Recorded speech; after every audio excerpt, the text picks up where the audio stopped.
All right. I'm going to hereby call the Brockton School Committee to order. It's a special school committee meeting. It's being Saturday, the 23rd of October. Time have arrived. It's 9 o'clock. Much like how we always start a school committee for the Brockton Public Schools, I'm going to ask us to please stand and salute the American flag. I pledge allegiance To the flag of the United States of America and to the republic for which it stands, one nation, under God, indivisible, with liberty and justice for all. Thank you very much, everybody. Before we start, and I will have to read something in the record, I would like to establish a quorum. Mr. Sullivan? Here. Mr. D'Agostino? Here. Mr. Minicello? Here. Mr. Rodriguez? Here. Ms. Azak? Here. Mr. Sullivan? Here. The chair is here as well. We have established a legal quorum. If I could, please read into the record the following. The meeting of the Brockton School Committee convened on October 23rd, 2021 has been called with the goal of reviewing the events of Friday, October 22nd, 2021, due to an ongoing criminal investigation and the risk of providing privileged information that could undermine the work of law enforcement. There will be no public comment period. Additionally, the speakers will not take questions at the conclusion of their statements, as the information they are allowed to publicly disclose is already reflected in their respective statements. Information that is intentionally absent from their statements includes any personal identifying information about the students or witnesses. Any discussion of such information would be detrimental to the work of investigators and therefore will not be permitted. The majority of this meeting will be devoted to discussing next steps in our continued collective efforts to improve culture at Brockton High School. Again, due to the ongoing nature of the police investigation, I, Robert F. Sullivan, as chair and as mayor, reserve the right to disrupt any comment or line of questioning that could undermine the work of law enforcement. I respectfully thank you all. I do want to thank BCA for being here, as always. I want to thank Dr. Susan Zakowitz, Deputy Superintendent, Principal Cindy Burns for being here as well. We have a lot to talk about today, but I do want to again applaud Superintendent Mike Thomas and Vice Chair Mark D'Agostino. As soon as they were made aware, and Chief Manny Gomes as well, I was made aware. It was simultaneous. The collaboration, again, is key when we're talking about safety of students and staff. And again, Mike, thank you for what you do on a daily basis. The floor is yours, Superintendent. Thank you, Mayor. So just to recap, yesterday, I got a call about 8:05 from Dr. Murray that a student came forward with an image, a Snapchat group chat, and the image would appear to be the butt end of a weapon, gun, in a student's waistband. And it was, the image was, the student looked like they were sitting at a cafeteria table and took a picture down from probably above. So Dr. Murray put the school, in a stay-at-place right away. The students that were able to identify through the Snapchat and the group chat, identify the student. The stay-in-place was put in effect so they could actually find the student, bring that student to the office, and it was, the police confirmed that it was not, the picture was not of a gun, but it was a magazine. And obviously it's a component of a gun. Student said he took the picture about a month ago, and he brought it to school, took the picture about a month ago, and then posted it yesterday morning in the Snapchat. So that student has been removed from school, will face an expulsion hearing. And so the school, we were in stay-in-place for about an hour and 15 minutes, and then school was allowed to proceed after that. Thank you, Superintendent. I also just want the record to reflect, there's 3 dedicated public relations experts. Jess Hodges, we all know, from the school side, David Perez from my office, and Derek Duarte from the police. We actually had met on Thursday at City Hall with those 3 individuals to talk about how we are always going to be, how we are always going to be on the same page with public relations. And then on Friday, this incident happened. So all 3 of those professional individuals are always on point, always helping us. The synergy is real. So thank you, Mike, for that. I will open it up for the members of the school committee at this time. Mr. Vice Chairman. Actually, I just wanted to ask that the record reflect Mrs. Mendez did reach out to me when she learned of this meeting, and unfortunately, she is out of town visiting family, so she wasn't able to join us. Minutes will reflect that. No, Cynthia always comes to these meetings. Thank you. Mr. Vice Chairman, since you're the Vice Chair, any thoughts or comments you want to share at this time? Yeah, I mean, again, I want to thank everybody who was involved yesterday, and looking into the matter. It's obviously unnerving, that for something like that to happen. But the response was professional. Everybody did once again, exactly what we were supposed to do, what everybody's been trained to do. I do thank Dr. Murray and Brockton Police and School Police, the Superintendent, Mayor, and the committee for again making yourselves available when I reached out, and the students and the parents, because I'm sure that it's unnerving for the students and teachers and everybody in the building, and for parents to hear something's going on, but everybody stayed calm, and that's really important in these situations. So. Difficult situation, but glad that, everybody handled it as they did. And I do want to say, though, there's, especially on social media, there's a lot of people saying the right things about, hey, parents have to step in and talk to their kids, and there are some that want to play the blame game. And so for those that are playing the blame game, this is not about blame. This is about the community has to come together. Everybody has to talk to their kids, and we all have to work together, parents and the administration. And if you have a child that's struggling, and maybe you're not sure, how to reach that child, reach out to us. We have interventionists, we have anger management, we have stress management. I mean, we have all kinds of things that we can do to help. So I would just say to parents, talk to your kids, and again, if you have concerns that for your child and their social emotional well-being, reach out and let us know. We can help. We have all of the resources that are available to help. So, thank you. Thank you, Mr. D'Agostino. Mr. Minicello, please. I'd like to thank everyone for the communication. I thought the communication was very good. Mark reached right out and apprised everyone of what was going on. I had some parents reach out to me and wondering, is everything okay? And I was able to respond and give them information that calmed them down.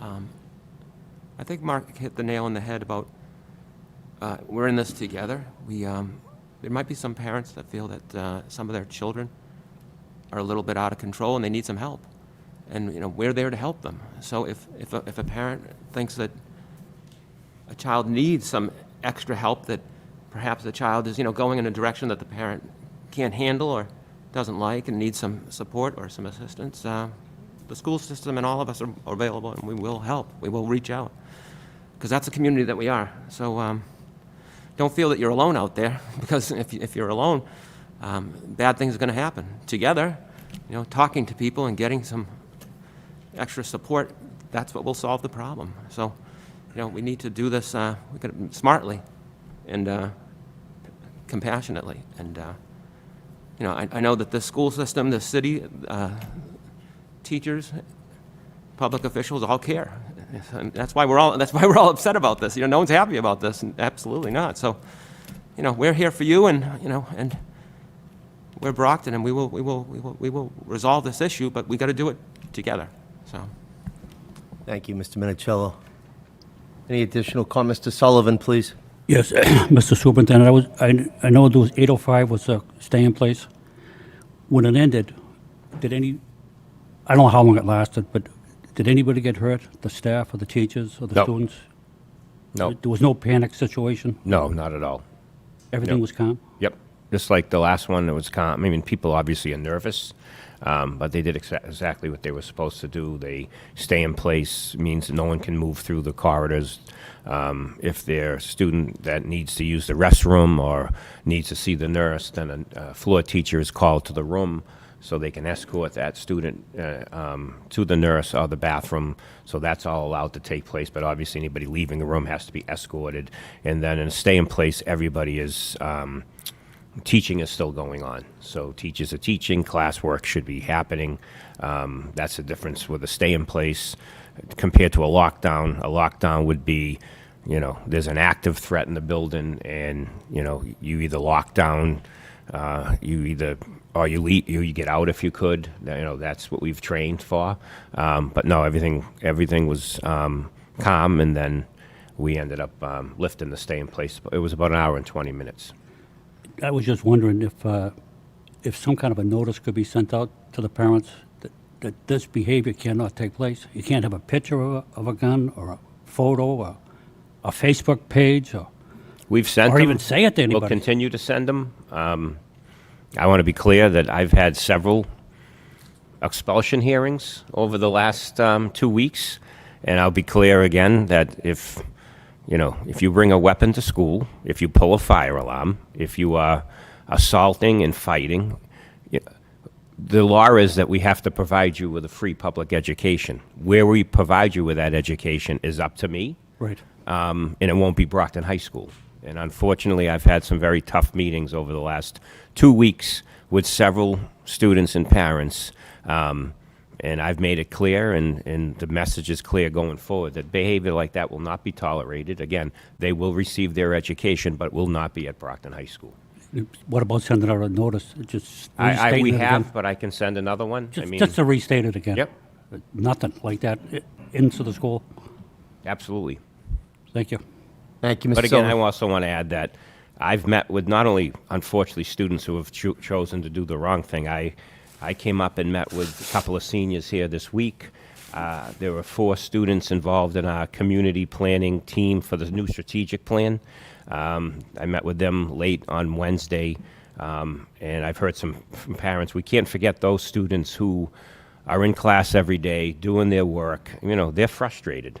So they're as frustrated as the rest of us because, like a student told me this past week, she says, Mr. Thomas, I love my classes. I'm in some great classes. I have great teachers. And then, the fire alarm goes off, or we have to do a stay in place. So we can't forget, these students who are here every day doing the right thing, going to class, and this is so disruptive for their education, and it has to stop. And we have to hear those students. We're going to put things in. We'll put things in place that Principal Burns will talk about to allow those students to, have groups. We'll put some programs in place. We got to do some different things with our student leaders, because of a school of 4,000, there's 95% of the students are doing the right thing. And we have to remember that. We have to support them and hear them. So before I go to Ms. Azak, I think Mike just hit it on the head, right? All of us as elected officials that are Brocktonians, our goal, I've never not heard this, is to provide a quality education and a safe environment for students and staff. We say it over and over again. The local leaders in this school, right? Freshmen, sophomore, junior, seniors, the class officers, the executive committee, the captains of sports and drama and band. We need to have a symposium with these folks.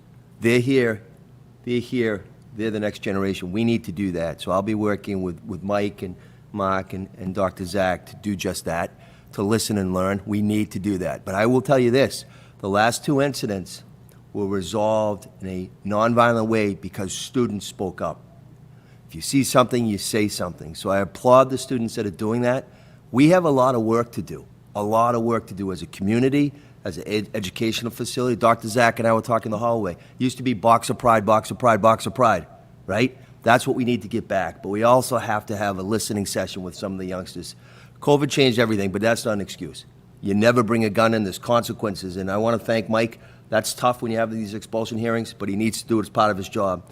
And his mantra is a safe environment, much like all of us, and we'll continue that. Ms. Azak, please. Thank you. Actually, the superintendent and mayor, you touched base on a couple of the comments I was going to make. Again, earlier in the week, we had discussed this before this incident had happened.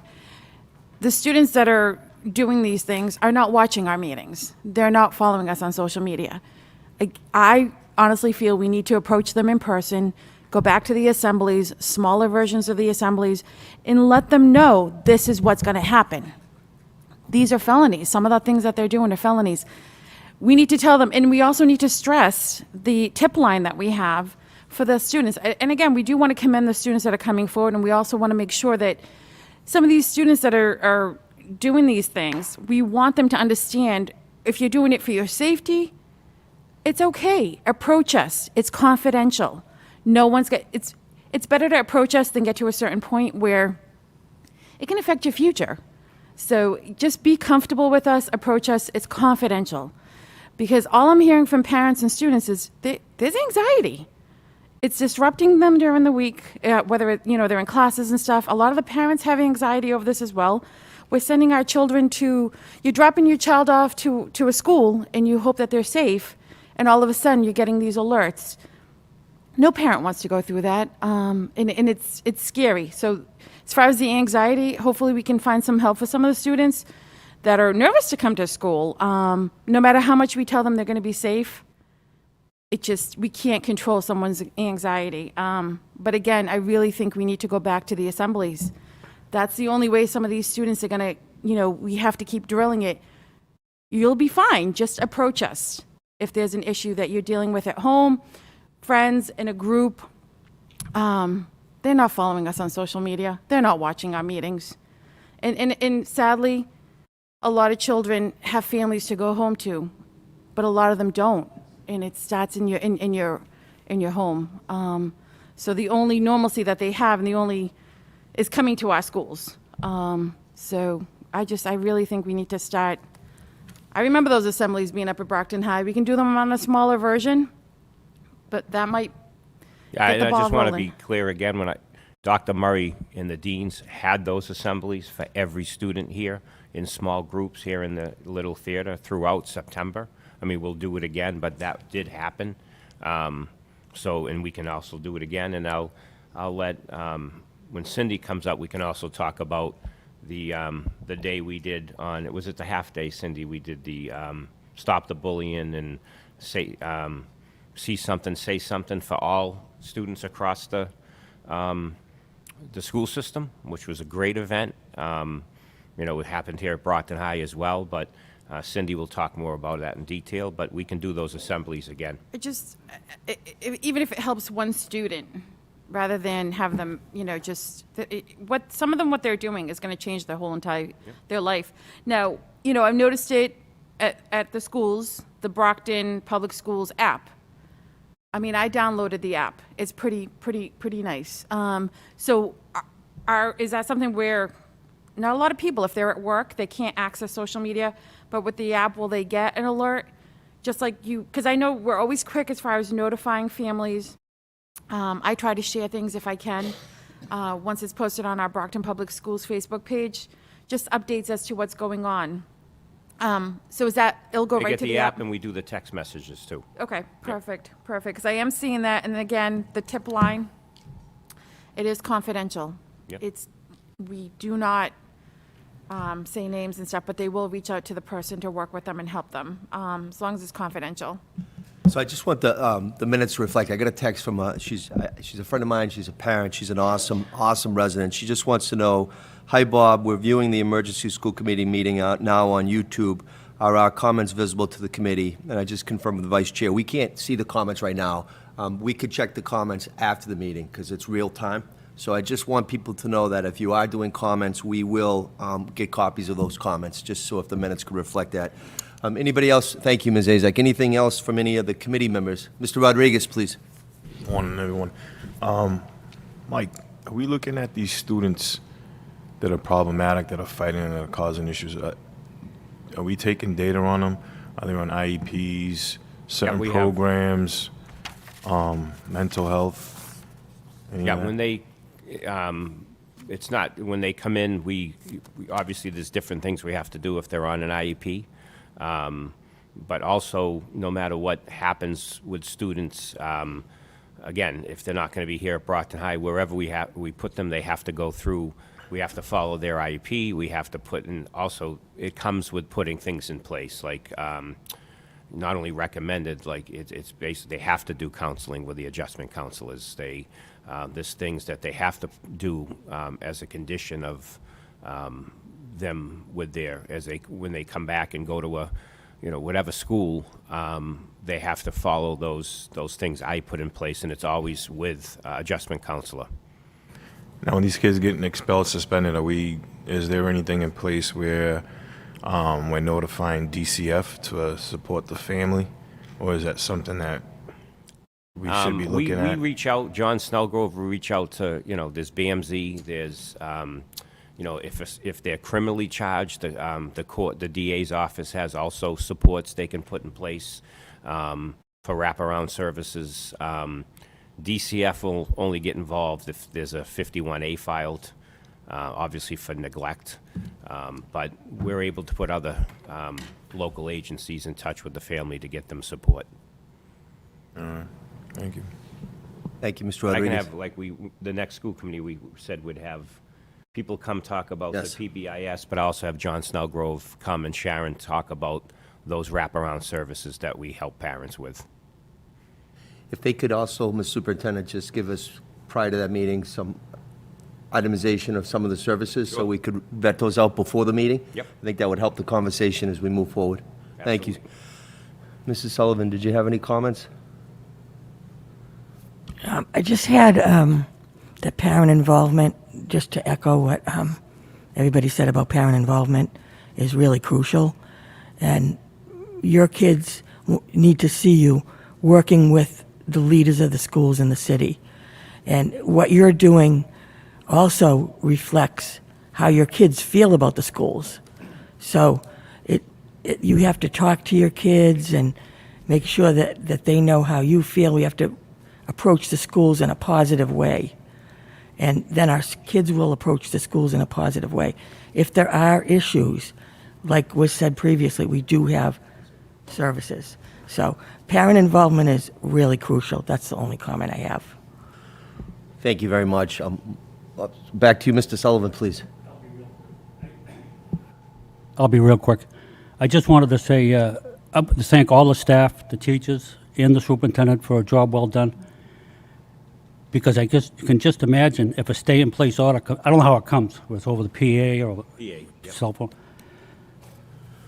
I mean, it's automatic panic. Once you hear that, you're going to run for the doors. But somehow, everybody was kept calm. Somebody did the right thing. I don't know who it was, but I wanted to thank everybody involved, including Dr. Murray, Michael Thomas, and all the teachers and staff that were here, as well as the students. They did a good job. And that very well could have been a nightmare with 4,000 kids and what, 500 staff, 4,500 people. Yep, it's obviously nerve-wracking, but again, teachers, the kids, all staff here, they've trained, so they know what they're supposed to do. But They did a good job. That's all I again, wanted I to say. appreciate it. And again, that was, for the last time 2 weeks ago. I mean, that's what parents should expect of me. But I don't want to do this anymore. I don't want to have to use this training. It's not something we want to do, obviously. So, I appreciate, how well everybody does in these situations, but I don't want to do them anymore, obviously. This is not what we want to do. This is not what we want to do during a school day. There's a difference between when we're doing it for training purposes and when you have to do it for, obviously, a real situation. So, again, I appreciate the kind words and everybody doing what they're supposed to be doing, but we do not want to keep doing this at all, obviously. So the bottom line is, what do we do next, right? So we have dedicated school police here, we have dedicated Brockton police, of course, all of us here, and the staff, and the kids, right? So Mike and I have been talking. I'm going to let the superintendent give some other updates on what other tools in the toolbox we're going to utilize for safety. So at that time, Mike, if you want to share some more So a couple information. of recommendations I think we need to do for at least the next several weeks. As you know, we have been wanding students, but that's not a perfect situation. Wanding bags and students, it's a long process, and so I have a company that will lease to us the walk-through metal detectors, and that we could actually have before Monday. I think we have to consider no backpacks.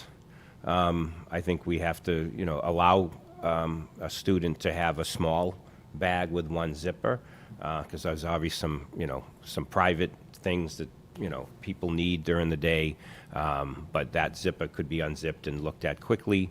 We are looking into purchasing, but you have to get 4,500 or 4,000, but you always want backups of the clear backpacks, but that will take a couple of weeks to come in. And again, I'm not trying to, I think students who bring an instrument, students that bring equipment for athletics or after-school programs would be able to have designated areas for them to leave those in. But I just think temporarily we need to, obviously students can bring their laptop, and I just think it's something we need to do for at least the next several weeks, just to kind of, we got to do everything we can do to guarantee there's nothing getting in here. And I know that's frustrating for people because, I need my backpack, I have this, and that. I just think it's something that we'll have to adjust to, but that's my recommendation. I mean, it's not, fully my decision to make, but I just think it's something we need to think about. And I'm saying, we do a small bag with one compartment, but you have backpacks that could have 8, 9 compartments. It's very difficult to, ensure that there's nothing getting into the school that's dangerous. So that's just my recommendation. And, I just think that it's important for us to take some extreme measures now and then be able to pull back on those because, it's just we have to do our best to make sure nothing else, no other dangerous weapon gets into this building. It's just, because people are shaken. People are upset, and rightfully so. And, I want students to stay here at Brockton High School. There are a lot of other options for students to go other places, and I do not want that to happen. This is always, we went to school here, graduated here. I've spent my whole career here. I've been here, my whole life has been pretty much Brockton and the Brockton Public Schools. And, I do not want families bringing their children to private schools, surrounding towns. I just think we need to take some extreme measures over the next several weeks so we can, ensure people and make people feel safe here again. And that's just my opinion. So before we get into that, I just want to share one thing. I got an email last night. My emails at work and personal have been blowing up just like all of yours, right? And this was from a gentleman who lives in Ward 1, so Tom represents him, who said, listen, we have an exchange student hosting in our house right now from France. We should probably send her back, right? I know who you mean. Huh? I know who you mean. He Yeah. reached out to me as Yeah, well. and the exchange students that have always come to Brockton High have always had an awesome experience, and a lot of those have been lifelong friendships created. So my response is we are addressing this, and I would not want that student to leave because, first of all, it's a bad experience, but it's also a bad reputation. So what Mike just shared with us, he shared with me yesterday. My humble suggestion is we should take it in 2 allotments. The first one is the metal detectors. If we can vote on that and approve that, they can do that this weekend. So going into school on Monday, we can address it. Now, we put it before the full committee, -1, to talk about it, and then, we should then talk about the backpack and other initiatives. But that's just my thought. Due to the fact that Mike and his team worked really hard yesterday to try to line up a company that could do that. Now, I said this the other night, listen, this isn't martial law, this isn't a police state, but it's about safety, safety, safety for the boys and girls and for the men and women that work here every day. So I'm going to go to you, Mr. Vice Chairman, and then we can go around and discuss it. Thank you. Thank you, Mayor, and I want to thank the superintendent, and I know Cindy Burns worked on finding that equipment. Look, I've heard from some people about this too, and not all were happy. The kind of word is kind of out. And I don't think any of us wants to put metal detectors in this building. Nobody's happy to do it. Nobody wants it. But I think that the overriding issue at this point with the things we've been dealing with this year is that we need to make sure that the 95% of students that we talked about that are wonderful kids that do great things every day in this building feel safe when they're here, and that their parents feel that their child is safe while they're here too. And it's unfortunate that we're having this conversation and that we are at this place. I hope it is a very temporary measure, and I want to point out, we're renting them. We didn't buy them because we don't want them there permanently. But right now, I will vote for this because I think it's what we have to do at this moment in time to give everybody that comes into this building and their parents and loved ones the ability to feel that they're safe. It's definitely, again, like I said, I'm not happy that this is where we are. I'm not happy that we have to do this, but I think that the reality is, as difficult as it is, and as much as I don't want to vote for something like this, it's the right thing to do at this point in time, and so I will support this. Thank you. Thank you very much. Mr. Minicello, please. I would agree that it's a very sad day that we're considering something like this. I want to echo what Ms. Azak said, and that is about having the students get together probably by, I guess, grade, or even split the grades up. Because I think what we need to do is we need to reach out to the students and let them know what the actions of a few are causing to their student life here at Brockton High School. We need to reach out and tell them that, we know the majority of you are good and do great things.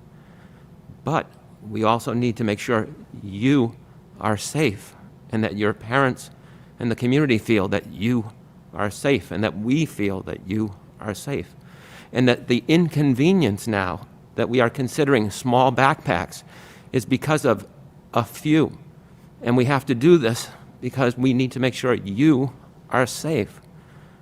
So we definitely have to reach out to these students and let them know what we are contemplating and why we are contemplating it, so that they feel that they don't want to associate with these kids who are doing the wrong things, and that they have a stake in this and say to themselves, because of you, now you are making our lives miserable. This is not the school experience that we want.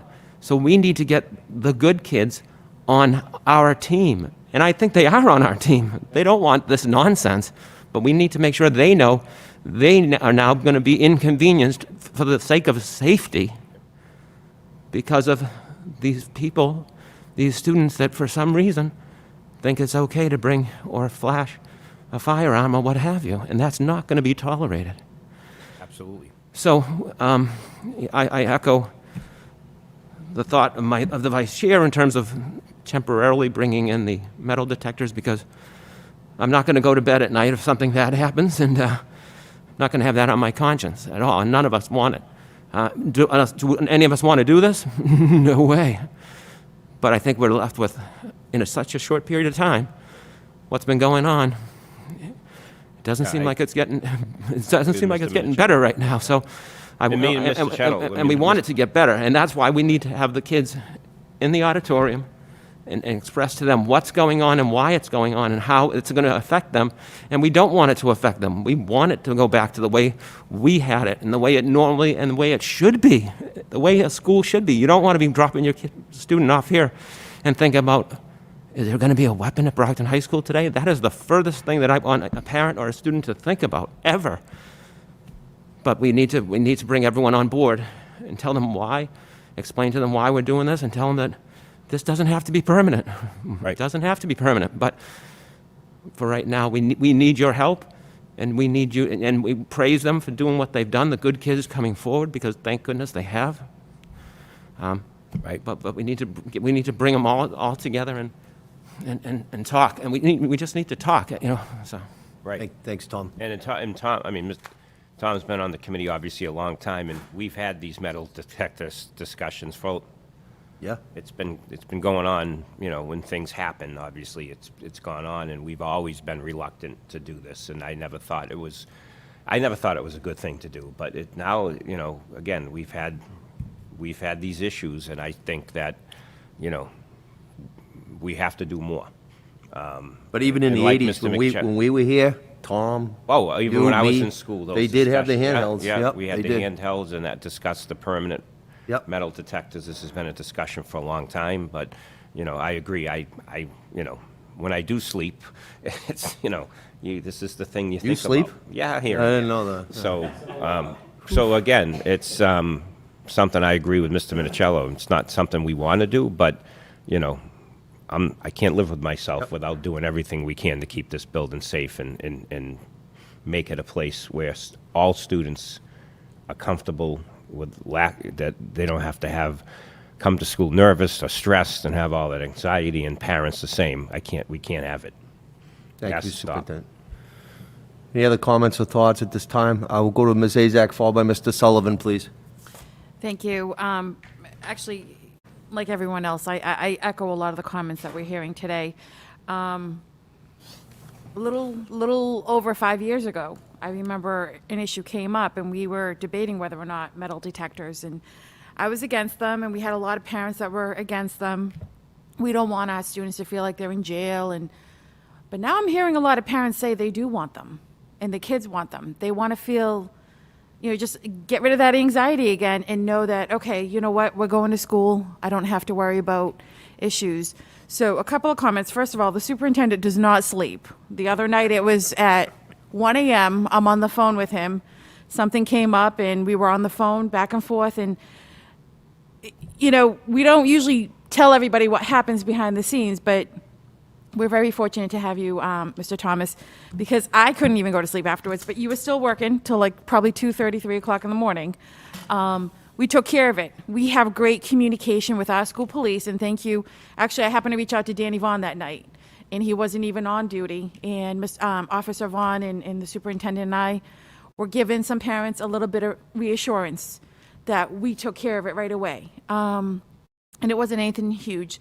So one comment I'd like to make is maybe start in the middle schools. Start in the middle schools and start teaching them in the middle school, and we're going to start reiterating it when it comes to the high school.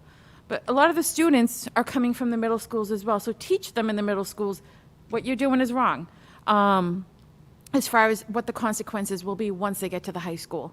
So I would definitely like to see some of those assemblies just start in the middle. Doesn't have to be anything, crazy, but just start there, and then what we're doing up at the high school. Now, as far as the metal detectors, I am hearing from a lot of parents. And believe it or not, there was so much confusion yesterday. We didn't touch on this, but I believe Taunton High School is the one that had the message about if you don't wear red and things like that. So people were confusing that with Brockton. So Brockton, I just don't want people to think it's just Brockton High that we're having this. A lot of the high schools around the country are having issues. It's not, Brockton High is not safe. We just don't know what's going on right now with all the high schools. They keep going back to COVID, and, the kids missing out on a year and a half. But Brockton was dealing with an issue, and so was Taunton yesterday, I believe. Yep. So, if we're fortunate enough to be able to bring in metal detectors, and if it's a temporary issue, I am for it. Anything for the safety of our students and the safety of our staff, and to give parents a little bit of, peace of mind that their kids are going to be okay coming through our doors. So I would be for the metal detectors, because I am hearing from a lot of the parents, and they are recommending that. So, thank you. I also just thank you, Ms. Azak, and before you get to Mr. Sullivan, I think I concur with you, Joyce, relative to middle school, but I think that's another benefit of having Dr. Zach back, because one of her main focuses is to work with the principals throughout the district. So, Sue, having been, she was a nationally recognized principal at the best public high school, not east of the Mississippi, but in the country. And so the fact that she's working day in and day out with middle school and elementary school principals, that's a win-win. So, but I hear everything you're saying, and all of us have gone through the metal detectors either at Green or at Logan Airport, jump on a plane, right? And I'll tell you, after 9/11, no one complained about it. We went through that metal detector, and there's a comfort level once you do. It's a pain, and nobody wants that in public schools, so hopefully it will be temporary. But as a parent of 2 kids in this system, it makes me feel better. So, Mr. Sullivan, the floor is yours. Thank you. I, for one, just wanted to say that I'm almost afraid to turn the news on every morning because of all the crazy things that happen throughout the country, and with the schools, with the active shooters, everything. And if we can do anything to slow it down or to stop it, which in your case would be to rent these metal detectors or lease them, I think it's a perfect idea, just to slow it down, to let the people know that we're trying to do something. We want everybody in this building safe, whether it's 4,500 or 5,000. I don't know how many there really are, but we have to keep them safe. I think it's our job to do it, and I'm 100% for it right now. Thank you. Thanks, Tim. Any other thoughts? Also, I'm sorry, go I'm ahead, sorry, and then Mr. Tony. Rodriguez after you, please. You know, we're basically using them now.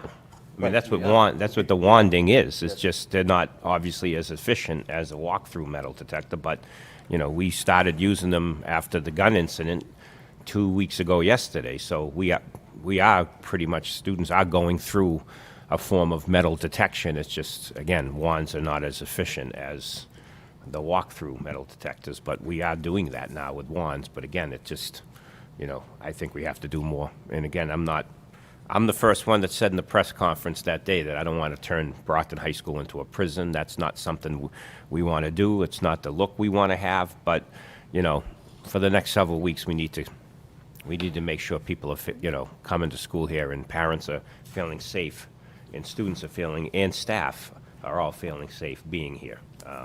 That's my feeling again. Thank you, Mr. Spear. Mr. Sorry, Rodriguez, Mr. please. Rodriguez. You know, you have my support 110% with my line of work that I do. I mean, I get searched, you know, all staff, we all get searched. We work in a prison setting. I just want to make sure that it's just not the students that are walking through these metal detectors, that the public do know that it's going to be staff as well. Some people do make mistakes.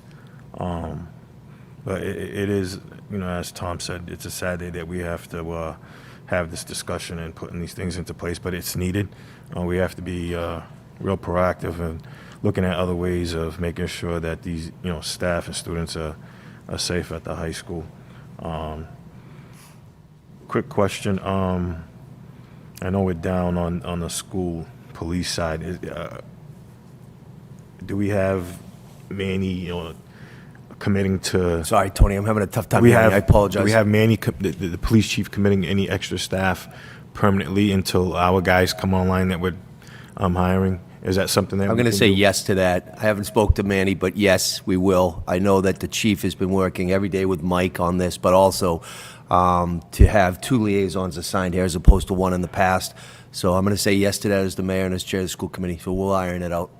All right. Yeah, he also has recommended and to us to also send a detective to help. And again, a lot of those things that, you know, when students are having issues and a lot of the deep investigations that have to happen. And again, we deal with a lot of different issues. There's, you know, students who, you know, there's students who are in relationships and things don't go well. And, you know, the police have to get involved. And it's not about charging students and hold. It's about working with them and teaching them that, you know, you can't do these things. What you're doing now could lead you into a criminal charge. So, you know, Manny has, you know, Chief Gomes has been talking to us about that. So, again, it's a lot of stuff we have to do. Prevention. Yes.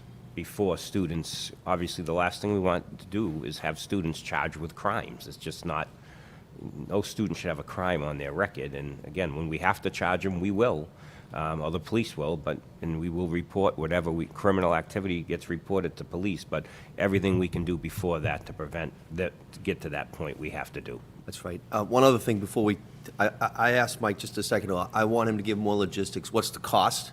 Right, there's no price tag on health and safety. What is the cost, rental agreement? We all need to know that before we take a vote. And then also, where are they actually physically going to be?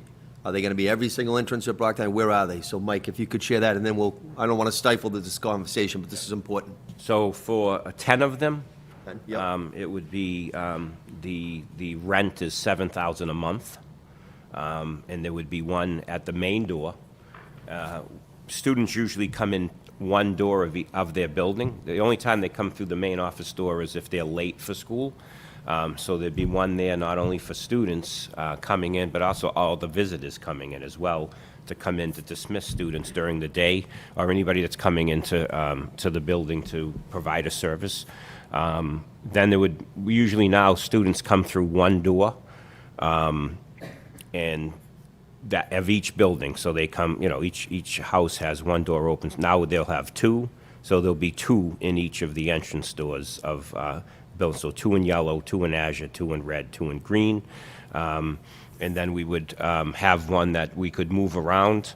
So if there was an event at the Fine Arts, but students do not enter through the Fine Arts or through the gym, those entrances are not open in the morning, so students do not come through those buildings in the morning. However, what we would do is if students, if we decide on the backpacks, I would have staff at the entrances of the Fine Arts and the gym, so students, again, could drop off their musical instruments, they could drop off their sports equipment, and have those secured in the lobby of the Fine Arts and in the lobby of the gym.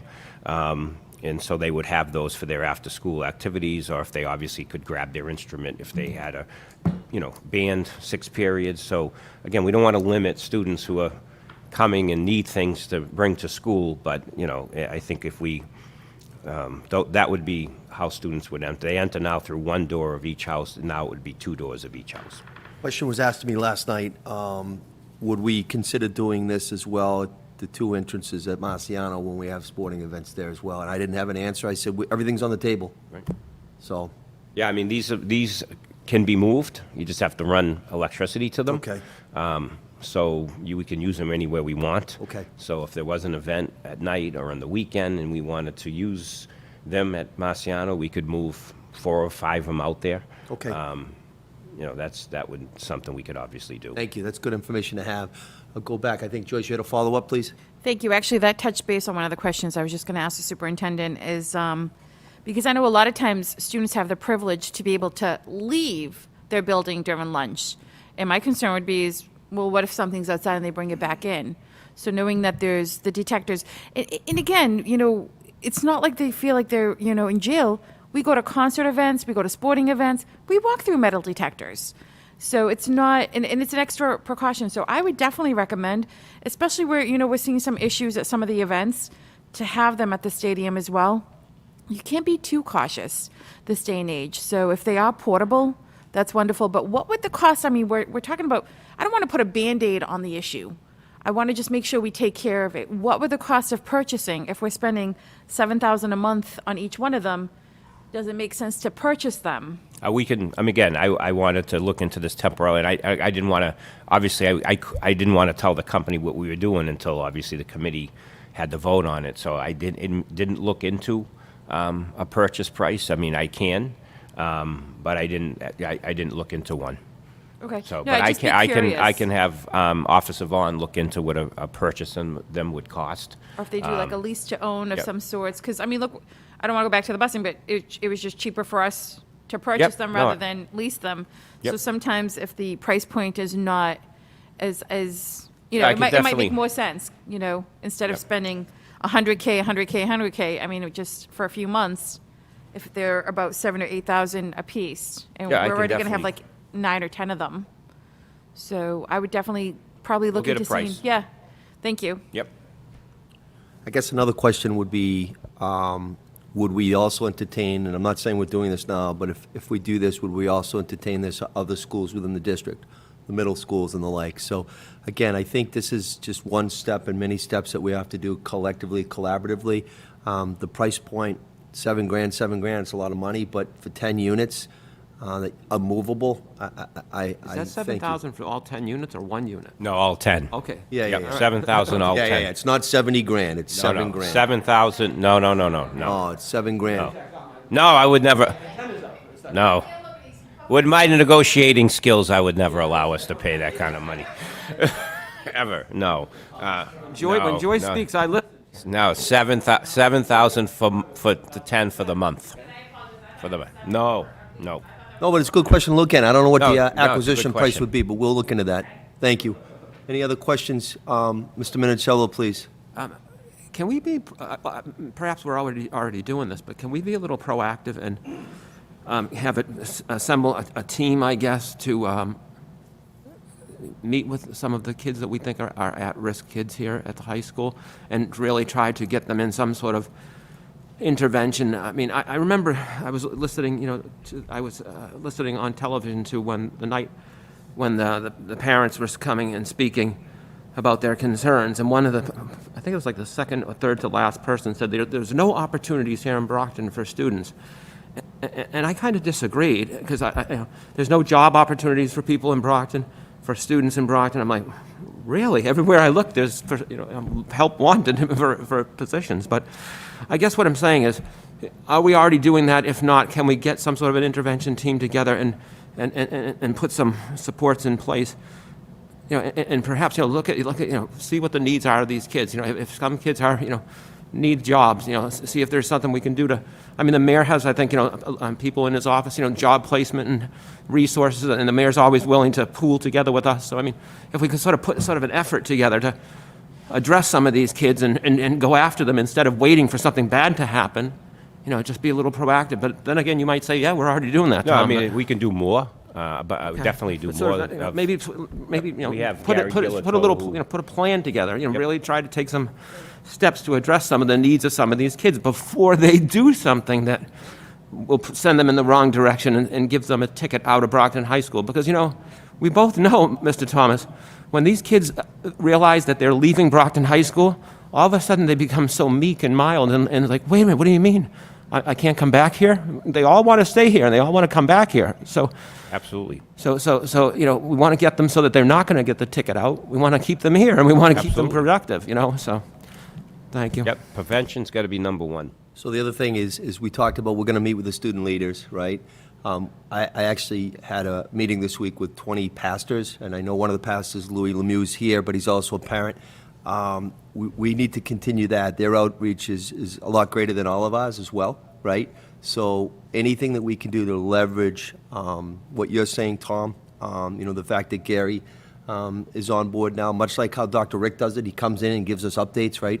We'll continue to do that, but we have to really do a deep dive. So we do have to tell Mike, we have to take a vote on this today, right? Because we have to figure out the logistics. They would be able to install over the weekend, so Monday, right when the kids and staff too, Tony, good point, everybody would go through this. So I don't know if anybody has any further thoughts, or we could entertain a motion at this time. I'll make the motion. Motion made by Mr. Minicello relative to renting Yep. $7,000 a month, 10 units that are movable, that would be used at the current Brockton High School location. Correct, Tom? That's my motion. Motion was made by Mr. Minicello, is Second. properly seconded by Mr. D'Agostino. Any questions comments on the motion? I'll take a roll call on this one, okay? Mrs. Sullivan? Yes. Mr. D'Agostino? Yes. Mr. Minicello? Yes. Mr. Rodriguez? Yes. Ms. Azak? Yes. Mr. Sullivan? Yes. The chair says yes as well, so that's unanimous -1, so it's unanimous. So we have the authorization to go forward, Mike, relative to that. And just part of the discussion, yes. Mr. Mayor, I think we're all in agreement that this is, right now, a temporary situation.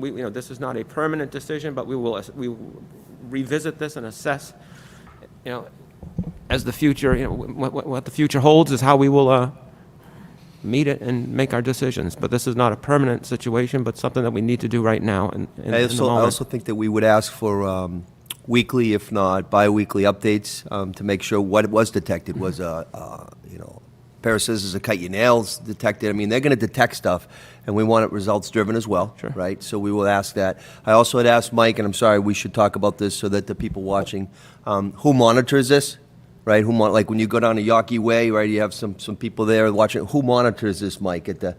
It would be the deans, the assistant deans, and their floor teachers.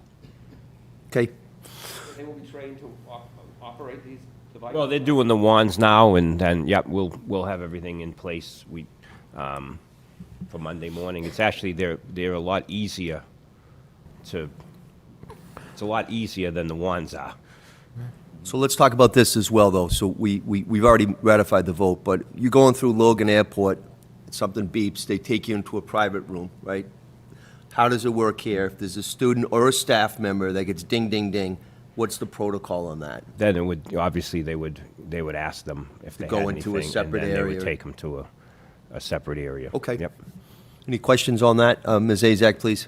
So, Mayor, you just touched base on one of the questions I was going to ask. So, to make things easier, everything in the beginning, it might take a little longer till the students get familiar with well, I'm not going to carry this, tweezers or nail clippers or pair of scissors.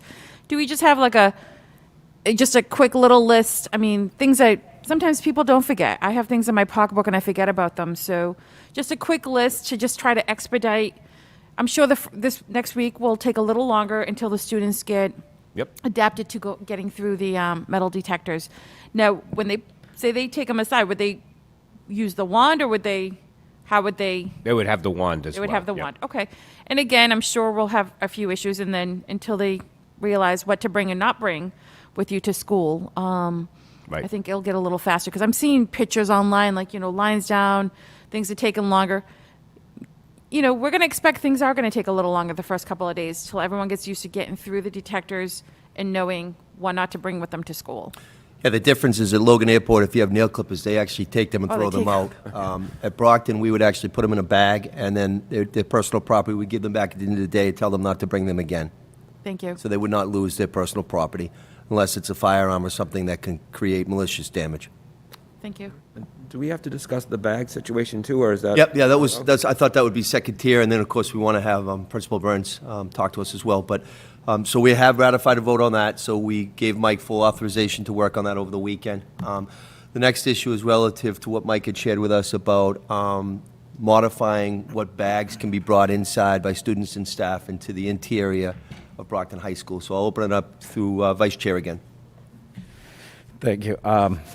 So, yeah, I mean, as far as having the clear bags and then something small for the personal items that can easily be checked, again, I think this will help with overall making sure that items that we don't want in school don't get in. I mean, if the bag is clear, that's going to make it a lot easier for the floor teachers and the deans who are at the doors, to be able to, do their job and keep those items out. And between the clear bags and the metal detectors, that I hope will do the job and make people feel a lot more safe, that and obviously discourage anybody who considers bringing anything in from doing so, because you're going to have to go through the detector and you're going to have that clear bag, and you're not going to be allowed to bring anything else, anything that a regular bag in. So again, it's unfortunate that we are in this place where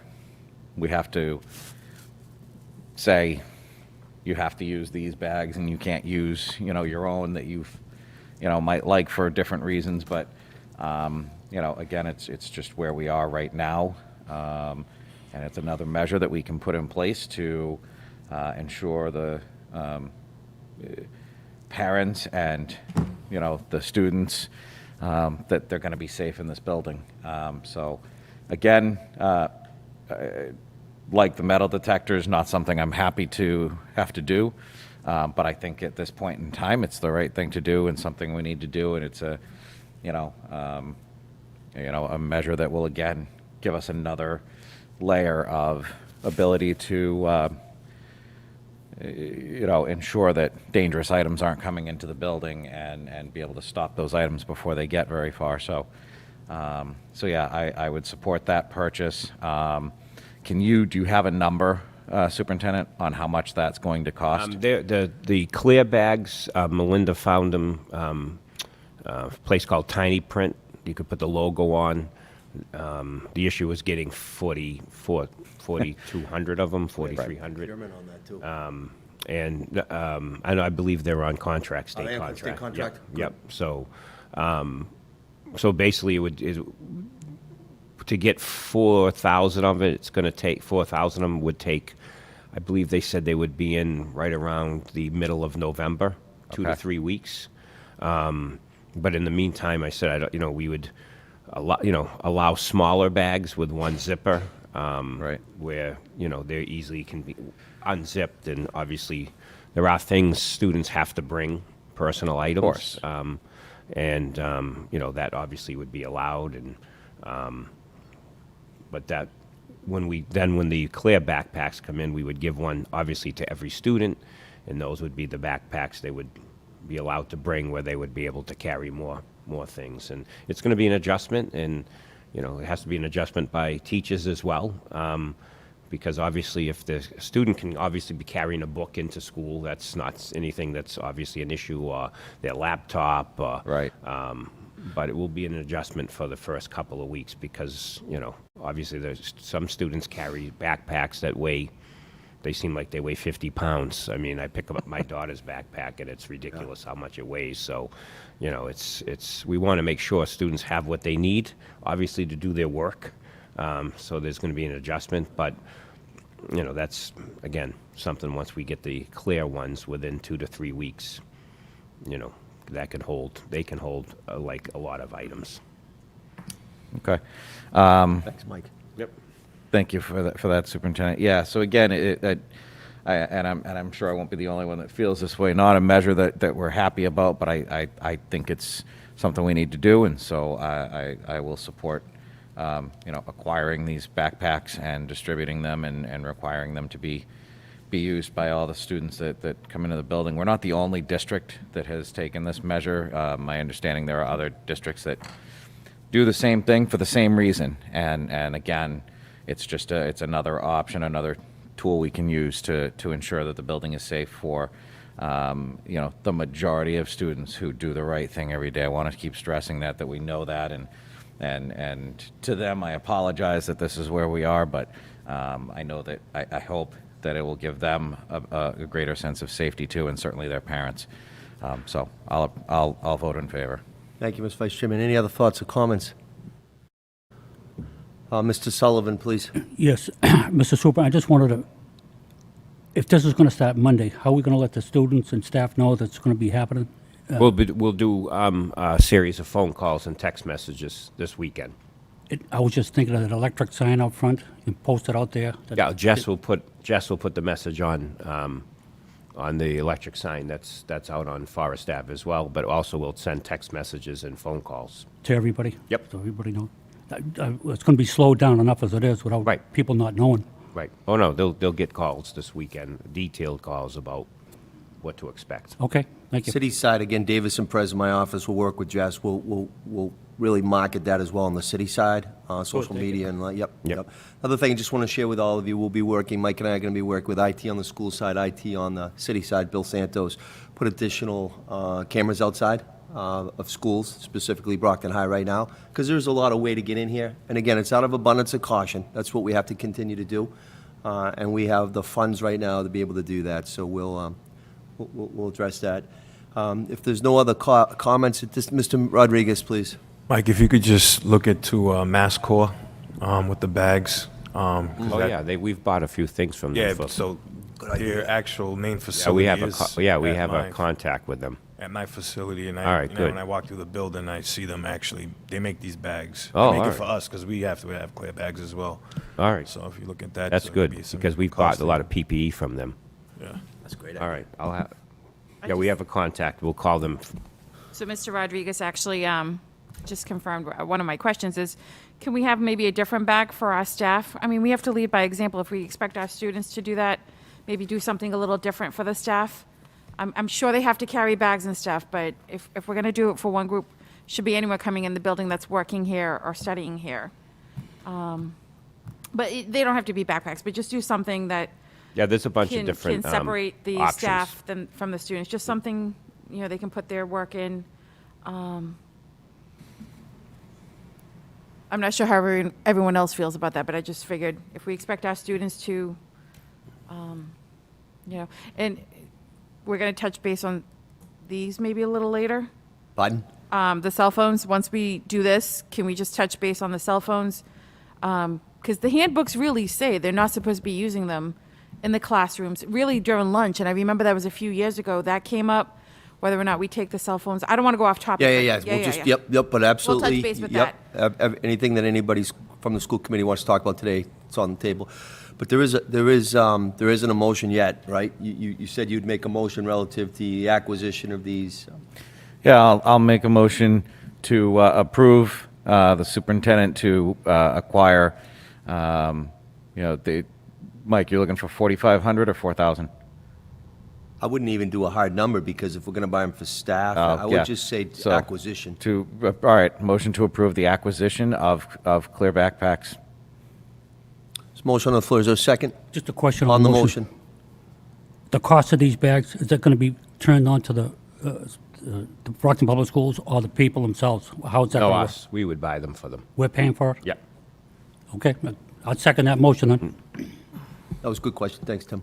Motion was made. It was properly second. I'll call a roll on this one. So, Mr. Mix, just before we take a Yes, I'm vote, sorry. but that would also be able to, we could move forward with just allowing the small bag with the one zipper, so that, Yeah, if we could. that's the change. Good point. Can you withdraw your second for a second? Just under Robert's rules. I'll withdraw the motion in the second. Can you modify yours? So the acquisition, and then also between now and when the bags actually come in, Jess and team on BPS and city side will work to limit as of Okay. effective Monday. Okay. Yeah, I'd like to amend my motion to also include a change in the size of bags that, right, that's what we're looking for, is to limit the size of the backpacks and bags that are allowed to be brought into the building until such time as these new clear backpacks are here and available to be distributed to students and staff. Excluded from that would be any banned items or any sports, but that's a separate endeavor, so. Yeah, I mean, I can say excluding any banned or sports items, which will be addressed separately and held in a separate area. That's the form of a motion. Yes, it is. Is there a second? One question on that motion. If there's something found in a bag, or just say it's a one zipper bag, what happens to that bag then? Is that the school department takes that bag? No, if it's a dangerous item, we would take the item, but not the bag. I mean, they're allowed to come to school? With a bag, yeah, with a smaller bag with one zipper, but if there's an item in there that's seen that's dangerous, that would be taken by us, but we would not take their bag. Okay. I'll second that motion then. Motion was made, properly seconded. We'll do a roll. Mrs. Sullivan? Yes. Mr. D'Agostino? Yes. Minicello? Yes. Mr. Rodriguez? Yes. Ms. Azak? Yes. Mr. Sullivan? Yes? Chair says yes, it's unanimous -1. So we've ratified 2 different votes, and Jess will help us on that. And I know, Joyce, you wanted to talk about something else, and again, free to bring it up at this time. Thank you. Thank you. I remember a few years back, we had brought up, whether or not to let students use their cell phones. I personally preferred having my family members have their cell phone because we would check in with them at the time throughout the day or lunches and just if something came up. So I was totally against, taking the cell phones away from our students. But I know in our handbook, we limited when they could have their actual cell phones, when they could be using them. And I remember Mr. Minicello and a few of us had actually spoken up on that. We just want a remind them that they're not supposed to have these out at all times. And maybe our teachers need to start, enforcing the no cell phones at all times. I mean, I get it, parents. I don't remember exactly, but I know we had talked about use them, but during lunch breaks, things like that. Mr. D'Agostino, I mean, I don't remember exactly what we discussed at the time. It was a few years back. But I know we had said cell phone use during specific times during their day. And I know one of them was a lunch break. But I know we just have a lot of cell phone use throughout the day. And maybe that'll help us with a lot of the social media stuff and, the fightings being recorded. And hopefully the fightings have calmed down. But Right. things like that, it was just, and actually that brings us, I mean, how are the monitors as far as the bathroom? Have things, That's actually gone well with the, Very well. with the bus drivers, yeah. yes. Because Yep. a lot of the times, the recordings were in the bathrooms while fights were happening, things like that. So if we can just maybe ask the teachers to start enforcing that. I'm not saying don't use your cell phone. If a parent needs to reach out to their child, absolutely. We would reach out to family members and check on them throughout the day or, if things were going on, but they weren't supposed to have them constantly, working with them all day long in class. So if we can just look into that again. I'm not sure how everyone else feels, but we're seeing a lot of Snapchat, a lot of TikTok, a lot of stuff that's during their classroom hours, and it shouldn't be. They should be focusing on studies and not interrupting the other students, actually. Let those that are there that want to learn without all these disruptions. Thank you, Ms. So Azak. I know it's in our handbook. I just Yeah, it is, don't yeah. remember offhand what we had voted on. It was Yep. years back. Mr. D'Agostino, please. Yeah, I believe we just had a policy subcommittee this past week, and we had looked at, reviewed the handbook, and we're going to be assembling a task force to look at, any changes that need to be made. and updated policies and what have you. But in that, the cell phone policy, if I recall, and, you know, sometimes I don't remember what I did the day before, never mind a meeting a week ago, but if I recall, there were basically some very specific limitations about when students are allowed to have their phones out and be using them, and it's like there were stated, if I remember right in the handbook, there were stated times kind of before school, lunchtime, after school. Aside from that, they're not supposed to be out and visible. And so I think certainly we need to do some, you know, when we were in school, and Mike, you and I've had this discussion, right? You know, we didn't have a smartphone in our pocket so that students could be communicating and coordinating with each other. And, you know, it's just a different world these days because that, you know, that's how they're a step ahead of us sometimes with some of the shenanigans. And so I think enforcing what we have, and then we can look at if we have to do something stronger. And that's kind of the purpose of that task force. But, and I did have, with Principal Burns, we had a lengthy conversation last night, and I appreciate you taking the time on a Friday night. But one of the things we talked about is consistency among all of the buildings at Brockton High in enforcement of all of the rules in the handbook and all of the everything we have in that handbook. And this is just one of those items, but it has to be consistent across the board. In every building, in every classroom, everybody has to enforce what we have. And yes, we can look at something different and making changes if this committee decides that's the direction they want to go. But consistency on that one, I think, is key, consistent enforcement of what we do have as a policy first. And so I want to thank you because we had this very discussion about being consistent. It was part of many things we went over, but But I guess I'll just offer that as my 2 cents. And yes, we will be having that task force set up and having those discussions about any changes we need to make. You know, but again, we also need to make sure that what we have is being enforced, because I think that would help. Thank you. Any other Mr. Minicello, please. Just to echo again what Joyce said, what we were discussing, Joyce, as you remember, was just what Mark and you were mentioning. You know, we wanted to avoid distraction. We wanted to avoid mischief. We wanted to avoid pre-planning of something bad that may happen later on in the day.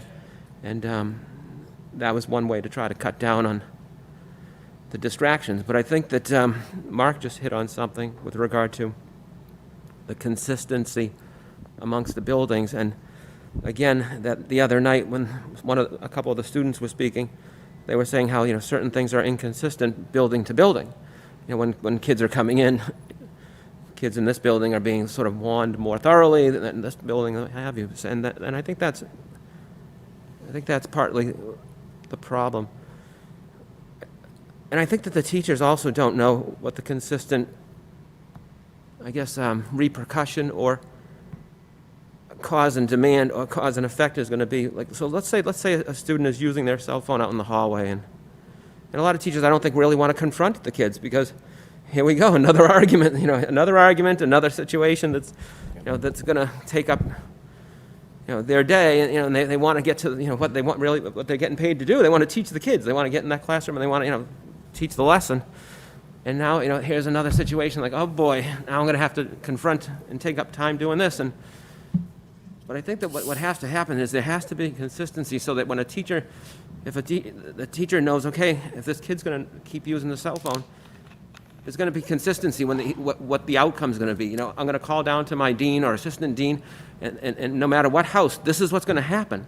You know what I mean? The teacher needs to know that they have someone to rely. I think, you tell me if I'm wrong, because I'm not in here every day, but I think what has to happen is the teachers need to have some support behind them, saying that if a kid's going to do this to me, if a kid's going to say F you to me, this is going to happen, no matter what building you're in.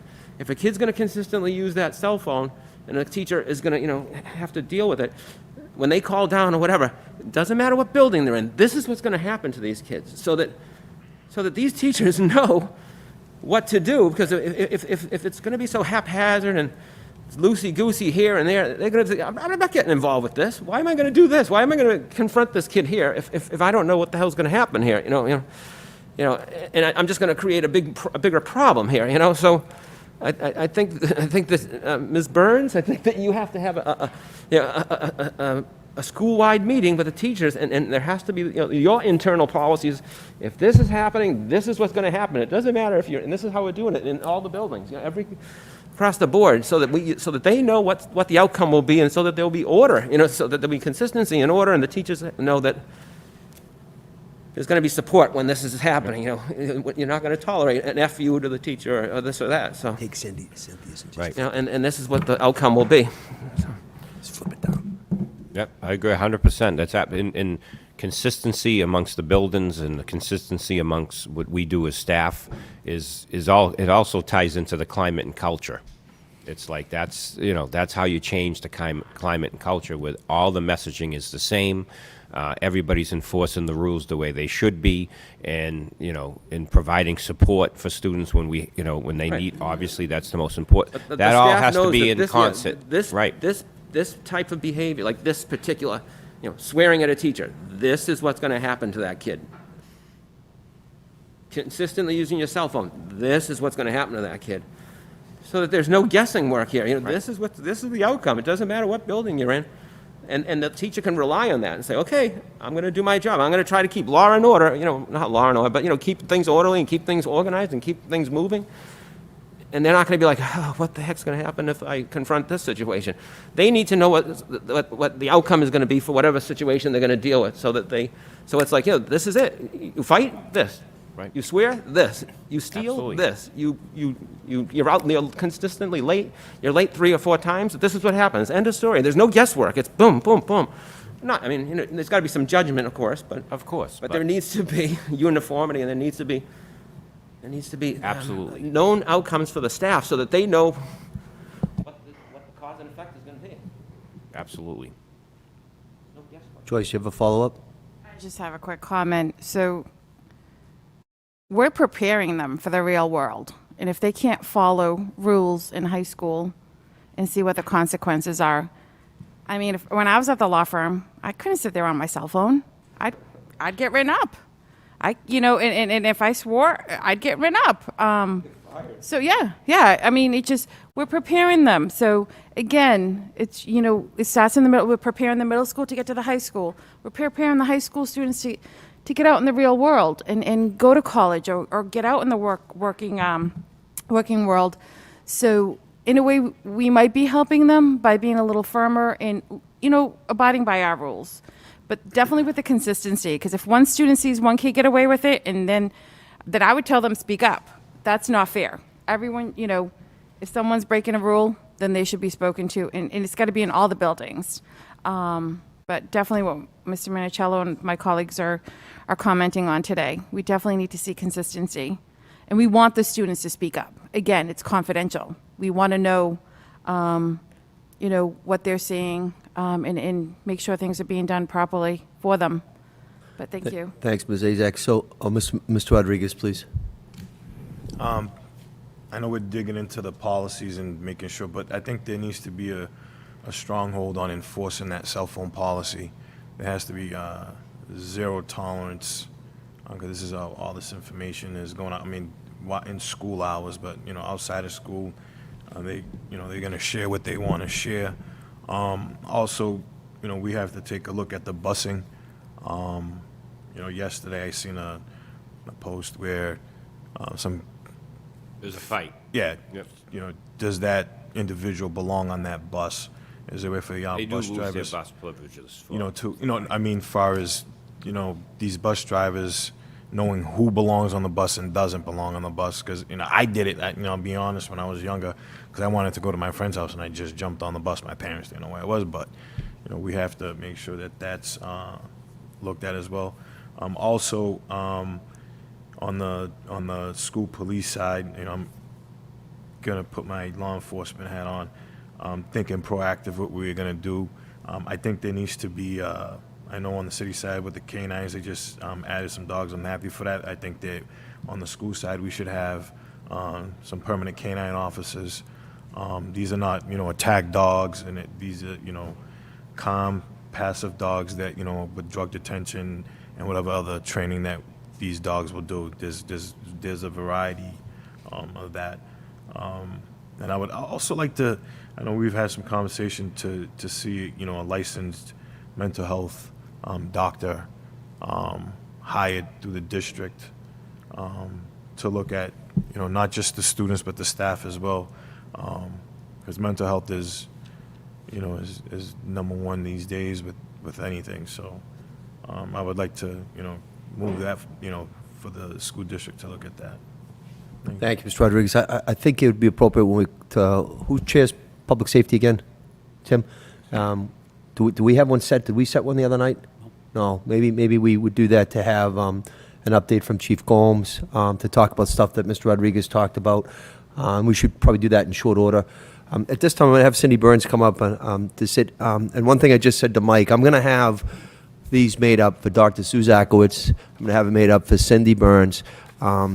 I'm going to have it for the student representative. We have a gentleman, a student here, Brockton High, that's the new student representative for the school committee, so that when Sue and Cindy and that student representative, I don't want them standing there. We're a team, so I'm going to go in the middle, and we're going to have a spot here for the professionals that are giving us an update. So you're going to see a little bit of a difference, but we need to do that. Little things add up. We're talking about some serious things, but sitting here when I see poor Dr. Zach up there, I love when she's up there, but she's part of the team. And Cindy, please join us. Thank you. Thanks, Cindy. So thanks for being here. So it's my pleasure to introduce Cynthia Cindy Burns as the named principal of Brockton High School. Dr. Murray is moving downtown with me to work with Aldo in finance. And she'll start this Monday, the 25th. She returns to Brockton High School after serving as the principal of the Key Center since 2015. She was previously the dean of the Azure building. She was my assistant dean in Azure when I was the dean, and then when I left to go downtown as the director of operations, Cindy replaced me as the dean of the Azure House. She's been in the district for 24 years. She first worked as a history teacher, again later a dean, assistant dean. She's also a proud Brockton resident. She oversaw how we changed our alternative pathways from when they moved from the Barrett Russell to the Key Center, and we made, we put in place the Frederick Douglass Academy and the Champion High School. So, she really did a lot to change the culture and climate of that school, dealing with, some of our most difficult students and some of our most needy students, because the Champion High School deals with students who do not have behavior issues. They've had issues with school phobia. A lot of students dealing with a lot of personal issues, and Brockton High School is just too big for them. And Cindy has worked very closely with them to build relationships through her students and staff. Prior to becoming an educator, Cindy was a practicing attorney. She graduated from Trinity University undergrad and is a BU Law School graduate. And she's worked with hundreds of students over the years, again, who have had a lot of different issues, but she always has believed in students and have brought them a long way. She believes in restorative justice and positive behavior incentives. She has done a great job of creating a sense of community and belonging in the schools. But Cindy is also no nonsense, and she knows when enough is enough. She will not tolerate harmful actions or violent or weapons in school. She wants to, and she's done the right thing by students always when she makes her decisions. She does intend to meet with the students and staff over the next, immediately and over the next several weeks. She'll be planning meet and greets with our parents and families. So I welcome her to take over at Brockton High School, and her and the team will do a great job. Thank you, Mr. Superintendent. Before Cindy speaks, I just want to say I applaud this. I mean, change is always difficult, but positive, beneficial change is healthy. I know Cindy in her professional capacity. I also know in personal. I coached her son. She cares about Brockton. She cares about BPS. I also applaud the fact that Dr. Cliff Murray will be going to work with Aldo. We have a lot going on right now with ESSER 3, and so Cliff's skill set will be extremely important down at Central, Mike, so I applaud you on that benefit as well. Poor Aldo has himself and one accountant. Yep. And he's managing, a $240 million budget. You know, and, you know, so it's much needed for Aldo. Really is. And No, then it we is. have 34 million coming in already here from ESSER. So with very, very short-staffed in the area of finance for a very large budget. And Cliff has a finance background. Yep. He was in business for years before he became an educator. And this is something he and I have talked about for the last couple of years. So we'll be glad that Aldo now has, you know. Aldo's glad too, Yeah. right? The other thing about Cindy is, as you know, we've been working, because you guys just took a vote on it, for the May Institute. Cindy has actively participated every other week with us when we have our bi-weekly meetings of modification. Her and Dr. Cobbs, she really brings a skill set and value to that. I've actually walked the Keith Center. I've witnessed her. She is a hands-on, caring person, but as Mike said, a no-nonsense. No-nonsense because she's a professional and she expects a certain expectation of excellence. So the floor is yours, Principal Burns, and thank you for joining us, and we are really excited about this. Thank you, thank you. I want to start by saying it's an honor to go back to where I started. I remember coming down to Brockton. I'm a North Shore person. You know, Brockton was like, oh, okay, you drive by that when you go to the Cape. And I had a meeting with Dr. Zach in the smallest office you can imagine in the, Azure Social Studies office, and we had an incredible conversation about Brockton High School, about what programs and plans and things that were going on there. And I walked out of this, I want to work at Brockton High School. I really do. I fell in love with the community. It's very similar. I grew up in Revere. So, you guys don't have a beach, but you've got a lot more. Some history here that I find just, so enticing. And the idea of working in a gateway community, when I left my career in law, that's what I wanted to do. I didn't want to go work in a Linfield or all these nice North Shore towns. I wanted to come and work where I was needed. And that's been my theme throughout my career in Brockton. I go where I am needed. So, as a teacher, I quickly started, and Brockton High hit the news as one of the worst performing schools in the state. And that was hard. And I saw these veteran teachers who took that really hard. I know the professionalism of that school, and we began a process as a school, and for me personally as a teacher, to change that. And it was a team effort, and it was amazing to be a part of it. And I was so, you see the kids. We started off with active reading of a prompt on an MCAS question. And when I proctored that test my first year, and you saw the kids circling the direction words and underlining the main ideas, everybody doing it. So I know the power of working as a team and having that consistency. And then when we saw the scores come out and they announced that, Governor Romney came down, and the cheer that went up with the faculty was thunderous. And you felt like that sense of efficacy. I was part of that. I was, helped, these students who you fall in love with when you work with them. So that's really why I'm coming back. As the mayor said, I spend a lot of time on baseball fields in and around Brockton. Right now, my son is in fall ball, and they're pretty cold baseball fields. But I'm hearing from parents. They see me in my Brockton things, and they're afraid, and that really breaks my heart. So if I'm talking to the parents of 10 and 12-year-olds, and they're like wondering, gee, how do I get my kid into a private school, or how do I get my kid to Southeastern, or I don't feel safe, I'm hearing too much, it's heartbreaking, because so much of my, 18 years I spent at Brockton High School as a teacher and an administrator, those ties don't cut, and having those conversations with parents when the superintendent asked me if I would take it, I had a quick thought, and like, absolutely, without question, I need to go back. I need to be part of that again. I hate to leave my students at the Keith, the families that I've worked with and the relationships that I've built there. There's a strong team there, and they'll be great. But it's also an opportunity to bring programs in the city closer together. And I think that's really where I want to do a lot of focus, because people call them alternatives. I don't like that term because it has this connotation. They're educational pathways, they're choices. They're different ways to get students to where they need to be, across that finish line to graduation, to having that diploma in their hand. So creating that closer relationship between all of the schools. We have Promise Academy coming online. We have Edison. We have the Pathways program. So there are a lot of things, a lot of resources have been built up, and that coordination piece needs to happen. Brockton High is the heart and soul of this community. People want to send their students here. I get that, 100%.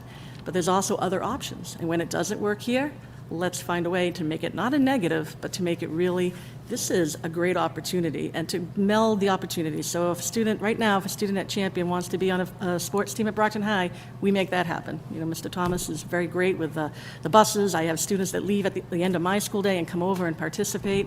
So that back and forth is great. I have right now a boxing program. We don't hit each other. They learn the skills of boxing, but it's also mentoring. And that program goes on at the Keith right now. I want to extend that up to Brockton High, because when you see the pride that That's kids get. Mr. Sproles, right? That's Principal Mr. Sproles, Bill yeah, Sproles. yeah. Yep. So when you see the pride that kids have when, you see the Rocky movie when they're hitting that little bag, right? That's hard, that's a skill. But when you see kids master that skill and how proud they are, and they come in the next day, oh, my muscles are killing, they're not causing problems in the building. They're making a connection with the teacher, and they're proud of themselves. And that's the piece that has been a little bit lost at Brockton High, and I'll be honest, that sense of boxer pride, right? When I talk to parents and there's not that pride anymore, like, oh, wow. And I've been watching the school committee meetings, and I've been seeing the parents and the students come up, and, I want you to know, though, that it can change, because I think there's a lot of, and you hear it, because people are like, oh, another thing in the news and another thing in the news. I'm a positive person, right? When I see a problem, I want to go at it and fix it and find the right people, put them in the right place to get at that issue. It can get better. It did get better. When I started at Brockton High, like I said, we were in the paper for being the worst performing school. 10 years later, we're on the paper in the New York Times, the front page of the New York Times, for being the best school, right? With closing the achievement gap, working with all students. So that's really key to me. And when I say working with all students, I started out and I taught advanced placement classes. I taught a lot of, classes for, kids that were really doing well academically. And I asked, I said, please put me in the other classes to some kids that are struggling, because I needed that balance. And what I found doing that work was, that's really the nitty-gritty. That's getting down and making, you're not a history teacher. You're a teacher of students, and history is your tool to get that done. When you can get students to engage, that's really, that efficacy, again, I come back to that word, that is what makes students want to come to school. That makes them proud when they're doing well. So we have to help our students get back there. So that's really kind of my bio in terms of where I'm coming from and what I want to do. But security is important, and I totally understand that. So I would say that there are 3 things that I want to do entering into this position. And you've all spent a lot of time talking about the metal detectors. When I want to say this, I'm not happy about that either. Like I said, I went to Brockton High, and this is a sad day when you have to talk about this, but this is also reflective of the community in general. When you go to Disney World, you have to go through, that's the happiest place on earth, and you have to go through a metal detector and show what's in your bag. You go to a concert at Gillette, you have to show that. When I spoke to the superintendent about wanting to do that, really where I finally came to the decision that I wanted to suggest that and ask if that could be done, was students already feel that they're trapped in the building. If they're in shelter in place, they already feel unsafe. So this is not to make a statement that the kids are bad. I want that clear. Our kids are not bad kids. There's some actions going on that are making people feel unsafe, and that feeling of fear and uncertainty, that wears on you, right? Sheltering in place is traumatic, right? It's traumatic for the student who goes through it. It's traumatic for the staff that has to be there and wondering what's going on. It's traumatic for the families. It's traumatic for all of us sitting here, because we know that's not what our school is. We know that's not what Brockton is. So I didn't ask for that because I wanted to make a statement that our kids are bad and they need to be looked at that way. I know we search kids coming into the Keith Center, and we use the wands. The wand is actually more intrusive than walking through a metal detector, because you have to get right up close to a student and scan them. So, and it's also time consuming. So I want to have the mission of the school be academics and pride. And, we have to have the security. We'll have to deal with that. And, hopefully it'll be as temporary as we can make it until we get a feeling of safety and security restored with our students. They need that first. If you don't feel safe, it's like lunch. We all know this about lunch, right? And breakfast. If a student hasn't eaten, they can't concentrate in class. If a student feels unsafe, they can't concentrate in class. If they feel that they're not safe, they can't do what they need to do. So my job as a principal is first and foremost the safety of the kids in the building. I love working with students, but I won't compromise anybody's safety. That is just a bottom line issue. So that's why I asked for it. I don't want to have this be like what Brockton High is forever, but I'm hoping to just reevaluate it with the staff and make it as streamlined as we can. I'm sure there'll be bumps as we start in terms of, how this works, but a lot of it is in the messaging. And kids need to understand that we're not putting our hands on anybody. I don't want, that's not what's going on. No kids are going to be frisked or searched or anything like that. but it is a respectful conversation. If something is found, it's a respectful conversation about how you deal with it. So that's really the point behind it, but most critical is reestablishing that sense of calm and that they're okay. Kids come to school because they want to feel okay, right? When they, all the troubles and kids that come to Frederick Douglass and they come to Champion, they didn't feel okay. And when they start, and you see a student who, comes to school soaking wet from the rain, it's because this is where they feel okay, right? So we don't want kids running from school, we want them coming to us because we know we provide that. So that's really where I came from with that, suggestion, and I'm very thankful for you all for implementing that. I think it's a good first step. People need to feel safe, and that's really first and foremost. But all the safety in the world isn't really, we could put all these things in place, but if we don't get that sense of pride back to Brockton High, then we're not going to really, it's not going to work. So kids perform best when they get connected to their school and they love their school. I mean, we can deal with the kids that really make the bad choice, and that's all right, and there's a whole way to deal without those students as well. But 3,000, maybe 3,800 students there are doing the right thing every single day. So they need to feel safe, but they need to have that sense of pride back. So the first thing I want to do is meet with the students. I want to meet with the faculty and have parent forums so everybody knows where I'm coming from. Okay, that's first and foremost. But meeting isn't enough, because I think the kids have gotten a lot of that, they met with me, but what happened? So not only want to meet with students, but students need to become part of the process. That's what we did at Champion. When I came there and it was a demoralized faculty and kids that were like not coming, the attendance was poor, is to involve them in what we did. So PBIS is something that people might be familiar with for elementary students. You do the nice thing and they get you a paw and you might get recognized, from your principal. Little, paper paw isn't going to work with a high school student, but, there is a way to modify that and scale it up to high school age students. So right now, our students are able to use their points for different raffles and fun Fridays and school store work. So there's different ways to do it. But the way that we implemented it was to have the students look at the data, right? Where are things going wrong? And they ask them, what do you see? Where are you most uncomfortable? The cafeteria, passing time. And then we took the next step, which was, what behaviors do you want to see? So this was student-driven. This was, what do you want to see when you're passing in the hall and when you're in the cafeteria and when you're in a classroom? So the students, working with a faculty advisor, generated a list of positive behavior expectations. So you move away from the idea of, I'm going to punish you for not following what was in the handbook, to I'm going to reward you for doing the behavior that we expect of everybody, that sense of pride.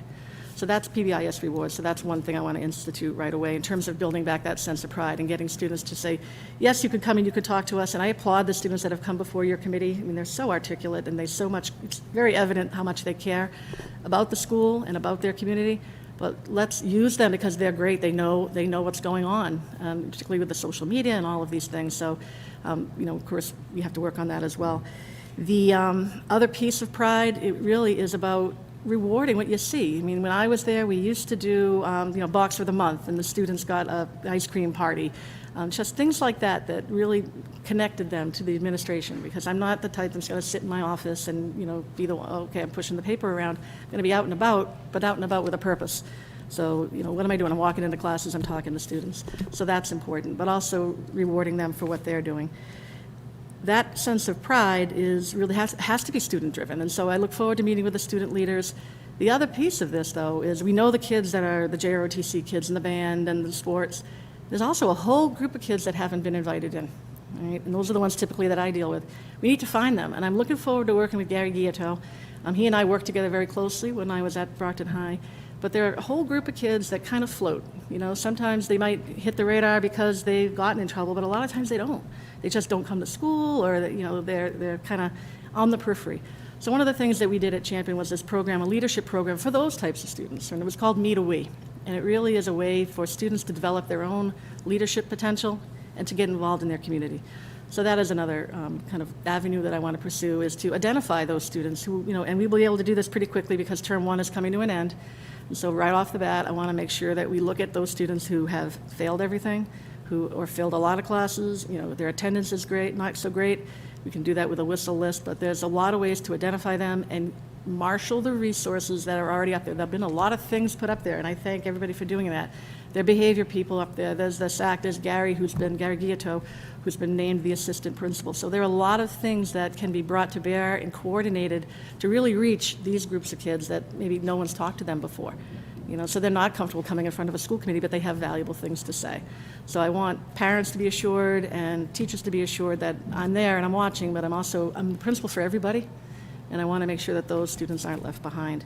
So that's that piece of pride, and anybody can have pride. So you don't have to be, like I said, on the sports team, but let's find what they do like and get involved in that. So I've already asked for a list of the clubs and how many are on them and the advisors, and I want to make sure that they're connected. If you're connected to school, then you do better. It's just research-based. If you feel that you have a positive relationship with a trusted adult, you do better. Right? And then, again, I applaud the students that have been coming forward, because clearly there have been things at Brockton High that are right. And I don't want this to be like, everything is wrong at Brockton High School. It isn't, right? Because the very fact that those students came forward means that they've built those relationships with the people in the building. You still have great staff and you still have great kids. So are there things that I need to address? Yes, I will address them. But I also really want it out there to the community and everybody that that's a great school. It really is. There's so much there. And our alumni go out. I look forward to meeting with alumni as well.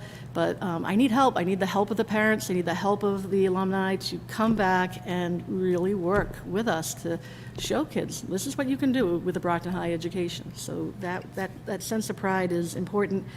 Right, one of the first things we're going to do is we're going to have, I'm going to call it a walk-in, but we're giving T-shirts to the kids, take back our school. This is Brockton Pride, and we're going to, as a group, kind of claim back a little bit of what's been lost. So that's going to be important, and that'll be upcoming. So right off the bat, some of those things, like I said, will be parent forums, student forums.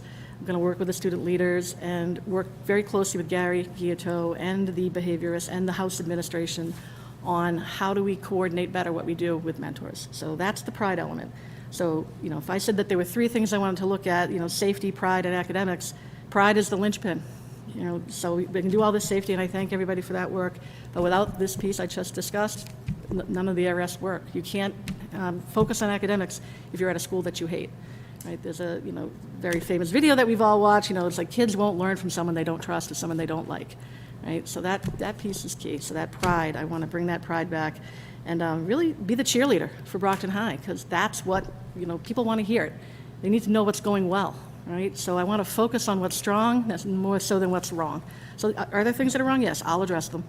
But there's also so much that is strong at Brockton High and in this community. I love this, like I said, I love this community. I've been involved in it in many different aspects. I'm not particularly a camper, but I also, worked with a Boy Scout troop for about 5 years. So if you could picture me in my little Boy Scout outfit taking kids up out on the hike, it was quite, it's been very interesting. But doing that, the reason I mention it is that that how much Brockton parents care about their kids. They want opportunities for their kids. So, and Brockton High is the capstone of those opportunities. All the work that you put in, taking them to the Little League, doing, all the, the soccer fields, all of that work that's done culminates at Brockton High and a launch into a successful adulthood. So that's what I want for my son. I have a personal investment in it. My son is in the Brockton Public Schools.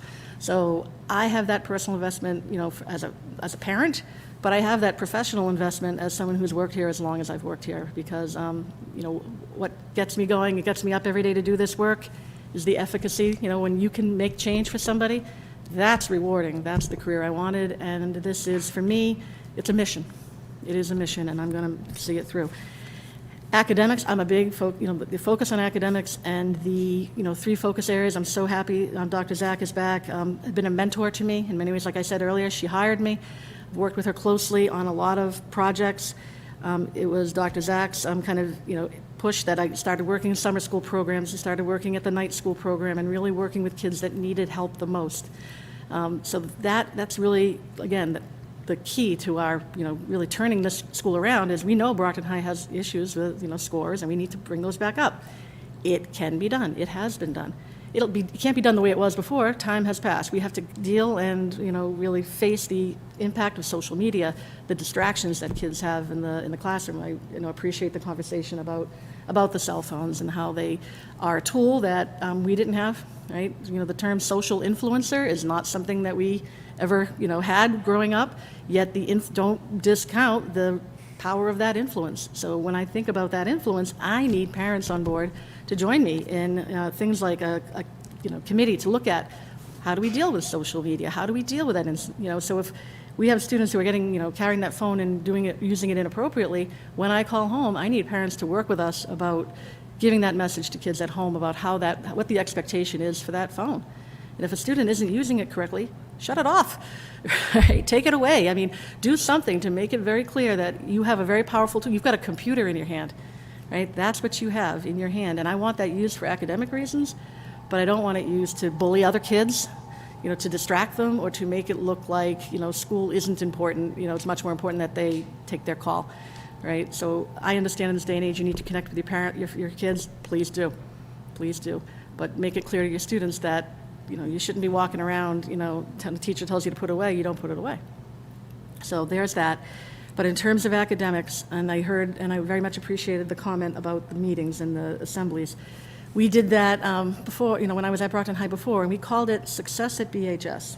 And I know that they've done something similar in September, but I would kind of relaunch it, but this time connected to Dr. Zach and the school district's 3 focus areas, because it's one thing to have an assembly, but when we did it prior, they had the assembly and then they wrote about it and they had to reflect on it. And when you write about something, you think about it and you internalize it a little bit better than just sitting and listening to an assembly. So that fits right in with our focus area of actively reading and writing every day. So the things that I'm doing, and everything I've just talked about prior fits in with building positive relationships was another focus area of the Brockton Public Schools. And then effective instruction, teachers cannot teach if they are demoralized. They cannot teach if they're in fear.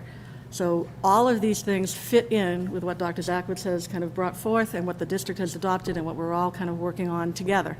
That consistency, that team effort.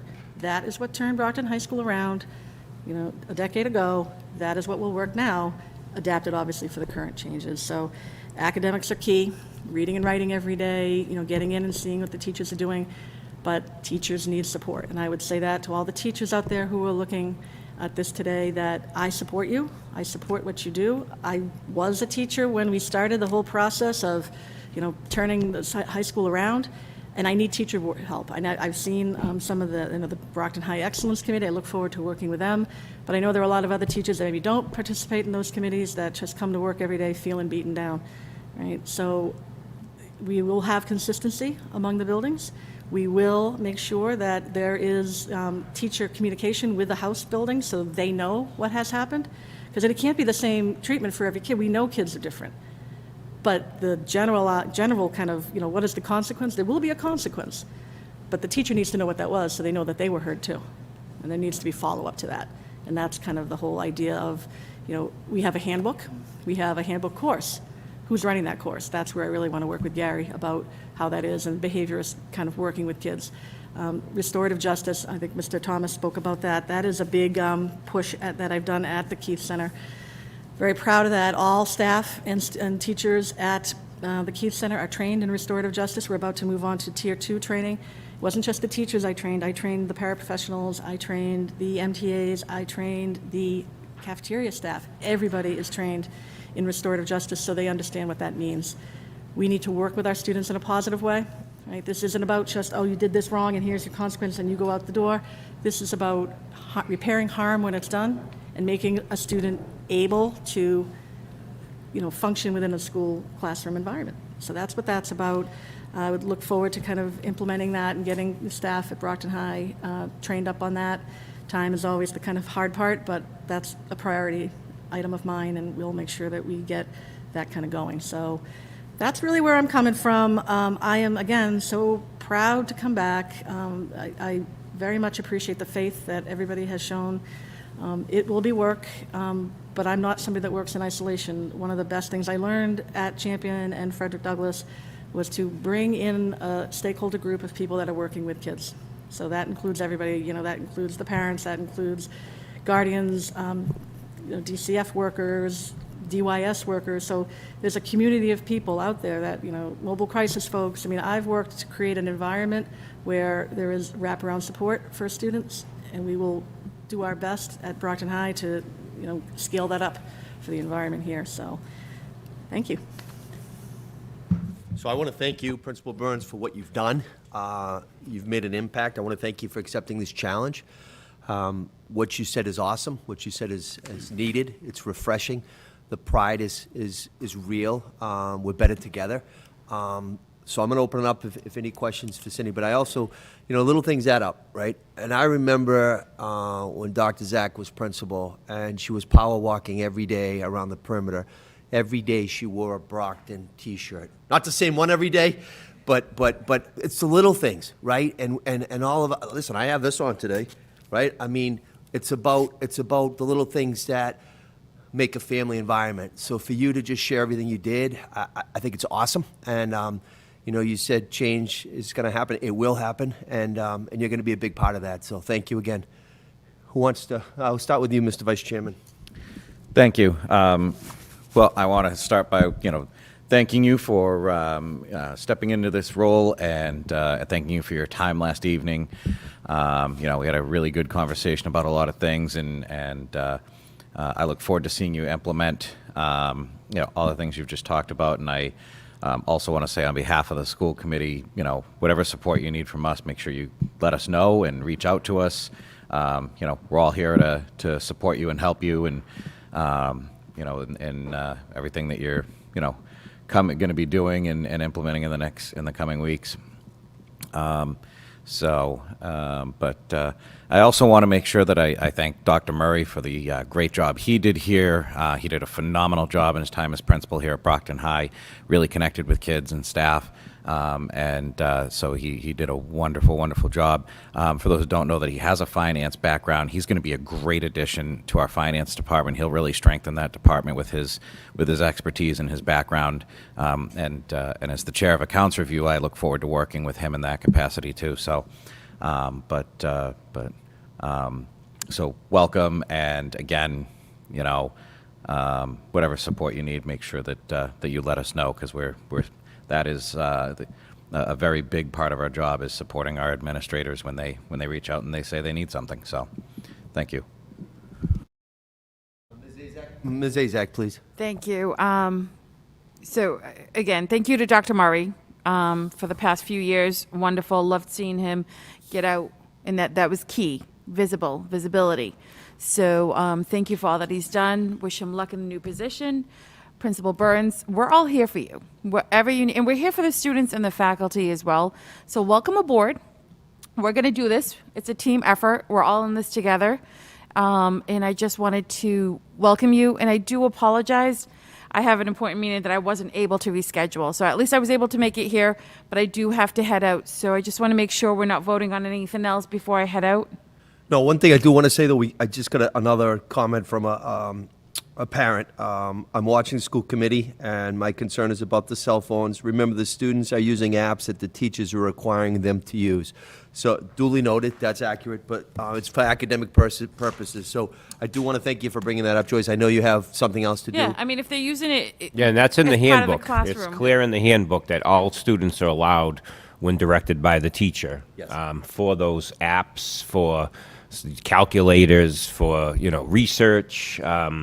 That is allowed. That's clear in the The handbook. non-academic is what we're talking about. Yes, it's basically when you're filming things that are inappropriate. Obviously, you're posting things on or you're texting that meet me here for a fight. That's the stuff that we're talking about. But and again, we've had this cell phone discussion for a long time when they first started and came into the building, and and then you had to kind of tweak it, because it's the life we all live now, is cell phones. And like we used to I remember Dr. Sachs, there used to be so much conflict with students over cell phones, and especially it was in the morning where students would be in, they'd come in a half hour before school, and they'd be sitting in the caf, and we'd be arguing with them to put their cell phones away. And then finally we said, why are we doing this? They're just sitting there, and they're listening to the music, or they're reading something. So we stopped that. It's like, okay, you can use them before school, you can use them after school, you can use them at lunch, but when you're passing throughout the building, you don't need to be on it all the time. And when you're in class, you can use it if it's teacher directed. That's right. Joyce, any other thoughts? I know you have to leave for that work. was just definitely looking forward to working with you and seeing what you're going to bring to BHS for us. So again, I'm sure we'll stop by and visit with you. Good luck on Monday. All right, and Ms. Zazak, again, we want to thank you. We know you juggled a lot professionally for your work today to get here, so thank you, Joyce. thank you. No, I definitely wasn't going to miss it, but there's just sometimes you can't reschedule every appointment, so I do have to head out. But thank you, everyone. Thank you. Have a good day. Have a good weekend. Mr. Sullivan, please. I just wanted to say before Joyce leaves, we have scheduled a Safety, Security, and Transportation meeting for November 9th at 5:30, right here at BHS. Thank you. Thank you, Mr. Sullivan. Appreciate that. Ms. Burns, there's 7 wards in Brockton. Each one of us has our own ward. We have our own schools. But all of us are in the high school. It doesn't matter where they come from. They all go to Brockton High. So you can call any one of us at any time. Any question at all. And I just want to remind her, I'm sure you already know, you had the best principal of Brockton High sitting right behind you. Just ask her. If you have any questions, she'll tell you. She's already done it. That's true. No, I said Dr. Zakowicz has been a mentor. She hired me. So throughout my time, I've got to know so many people at a district level, which I don't think I would have if I had just stayed in Brockton High School. So, special ed, the bilingual department, different teaching and learning. So people that I can now bring to bear to support Brockton High School, because it isn't, the Brockton High of 10 years ago, it's the Brockton High of a post-pandemic, or hopefully post, but it's a, Brockton High that needs all available resources brought. We have a new EDI office. I'm very much looking forward to working with Renee Hayward on, really making the school culturally responsive. So I didn't mention that in my early remarks, but it is a key priority. So there are a lot of things that, having been out and working where I am, that I have to work with so many district people that I can now bring to bear into Brockton High School. And I would just say about the cell phones, the piece of that is digital literacy. It's not about banning anything, because bans don't work. So when we talk about, how the cell phone is used properly and appropriately, that when I talk about kids getting involved, that's what I mean. Students need to be involved in that decision. What do they think is appropriate? Because I'm going to tell you that students don't like it either. They don't like when they're being bullied online. They don't like when they're being, pictures are taken of them that are then put out. So there's appropriate use of technology, and then there's inappropriate use of technology. And again, the changes have been made to let students have the phones, which I applaud and I agree with, but they have to be used appropriately and not in a way that demeans or harasses their classmates or causes a disruption in the school. So I just want to be clear and make sure that that was out there. But I appreciate Welcome that aboard, parent's Ms. comment. Welcome aboard. Thank you. Thank you. Mrs. Sullivan. Congratulations. Welcome. I've known Principal Burns, Cindy Burns, for a long time, and I've known her work, and I fully support this decision, and we're all willing to work with you. And thank you to Dr. Murray for his fine work over the years here. Thank you. Mr. Minicello, please. I'd also like to thank Dr. Murray. I go back with him to West. He did a great job there and certainly did a good job here. It's really refreshing, Ms. Burns, to hear you say, going back to pride, When I was here, there was a saying, the pride is alive at Brockton High, and that was this whole big pride campaign, and it was all about motivation. And having motivational speakers and motivational assemblies, and I think part of when the kids obviously, and you were hitting on it in terms of positive reinforcement, being positive. When you lay out what's going on and why it's going on, but you also have to motivate these students. You also have to have them like and enjoy the school they're coming to. And when you said you're going to be the cheerleader here, I think I remember someone else saying they were the biggest cheerleader. I'm like, wait, am I going back in time here or what? It's so funny. I did steal but, that line. I yeah, you read it. steal that line. You better footnote that line, Ms. Burns. But it's funny. But I think we all recognize that the health of the city definitely reflects the health of the Brockton Public Schools and the health of Brockton High. Because if people don't feel that Brockton High or the school system is doing well, they don't think the city is doing well. It's a direct correlation and reflection, and we all know that. And we're not, and we're not going to sit back and be counted out in this city. That's for sure. So, motivation sounds great. I think we got to pull together and get some motivational speakers in this place. Really at these assemblies, we really need to get some people that are out there that the kids can relate to and the kids can really feel good about and give them the lessons of life. I watched the other night I love tennis, as Mr. Thomas knows, a great documentary on Venus and Serena Williams. What a great motivational movie. You know, the two sisters, you know, breaking all the records, and what a great family story. So, you know, motivation, get these kids on board, get these kids motivated, let these kids see what opportunities are out there, and that they can do it, because these two girls did it. You know, they came from a poor area in California, and they did it. You know, they did it at the top levels of this country in terms of women's tennis. But yeah, thank you for taking on this role. You know, if the kids don't feel good about the school and the surrounding they're in, they're certainly not going to be consistent with regard to academics. You know, so it's all tied in, and it's all got to be a bow, and it's all got to relate to the overall product, and motivation, and liking where you are and feeling comfortable where you are is a big part of it. So we will work together to do that. So thank you. Thank you, Mr. Minicello. So another thing, again, Dr. Murray has spent years here in the school system. We thank Cliff. I met him at West Middle School as well, and here at Brockton High, and now he's going to take his talents down with Aldo, and that really is needed because of all the ESSER money, all the federal money, $34 million coming in, Student Opportunity Act. We're going to be, again, acquiring our full capacity. So we do thank Cliff, and also Kerry Cobb, who's going to be still the associate principal. Kerry went to Brockton High with me. She's a little younger than me, I'll give her that. But the pride is alive. I mean, when I was here, the Permanent Press was a student newspaper. It was awesome. The competition between the four buildings was key. You know, it was a professional, respectful thing.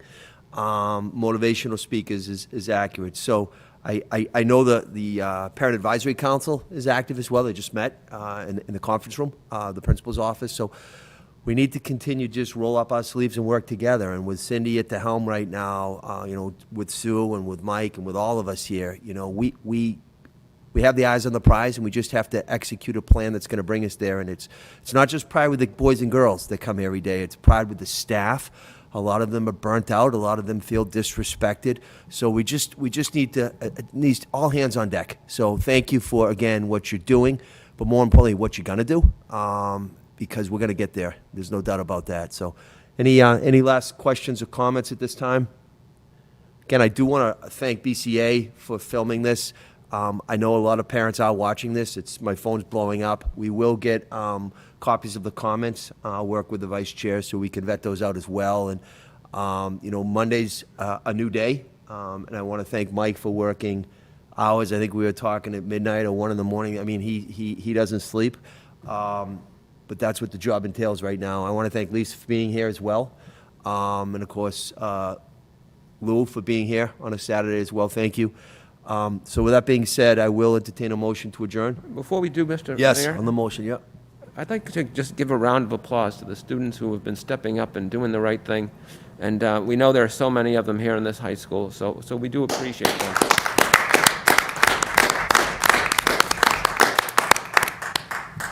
So again, we will be working with Melinda Campbell. Can never forget Melinda. We'll be working with Melinda to get the student representative of the school committee to be joining us, like Georgina Jones used to do, and we'll get the plaque and all that stuff. But ultimately, we're charged with a mission, and we'll achieve the mission. So I will entertain a motion.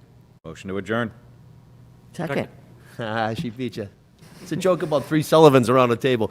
Motion was made by Mr. D'Agostino, properly by Mrs. Sullivan. All in favor of adjourning at this time? All opposed? We will adjourn. Again, thank you. Be safe. Enjoy the rest of the weekend. Thank you.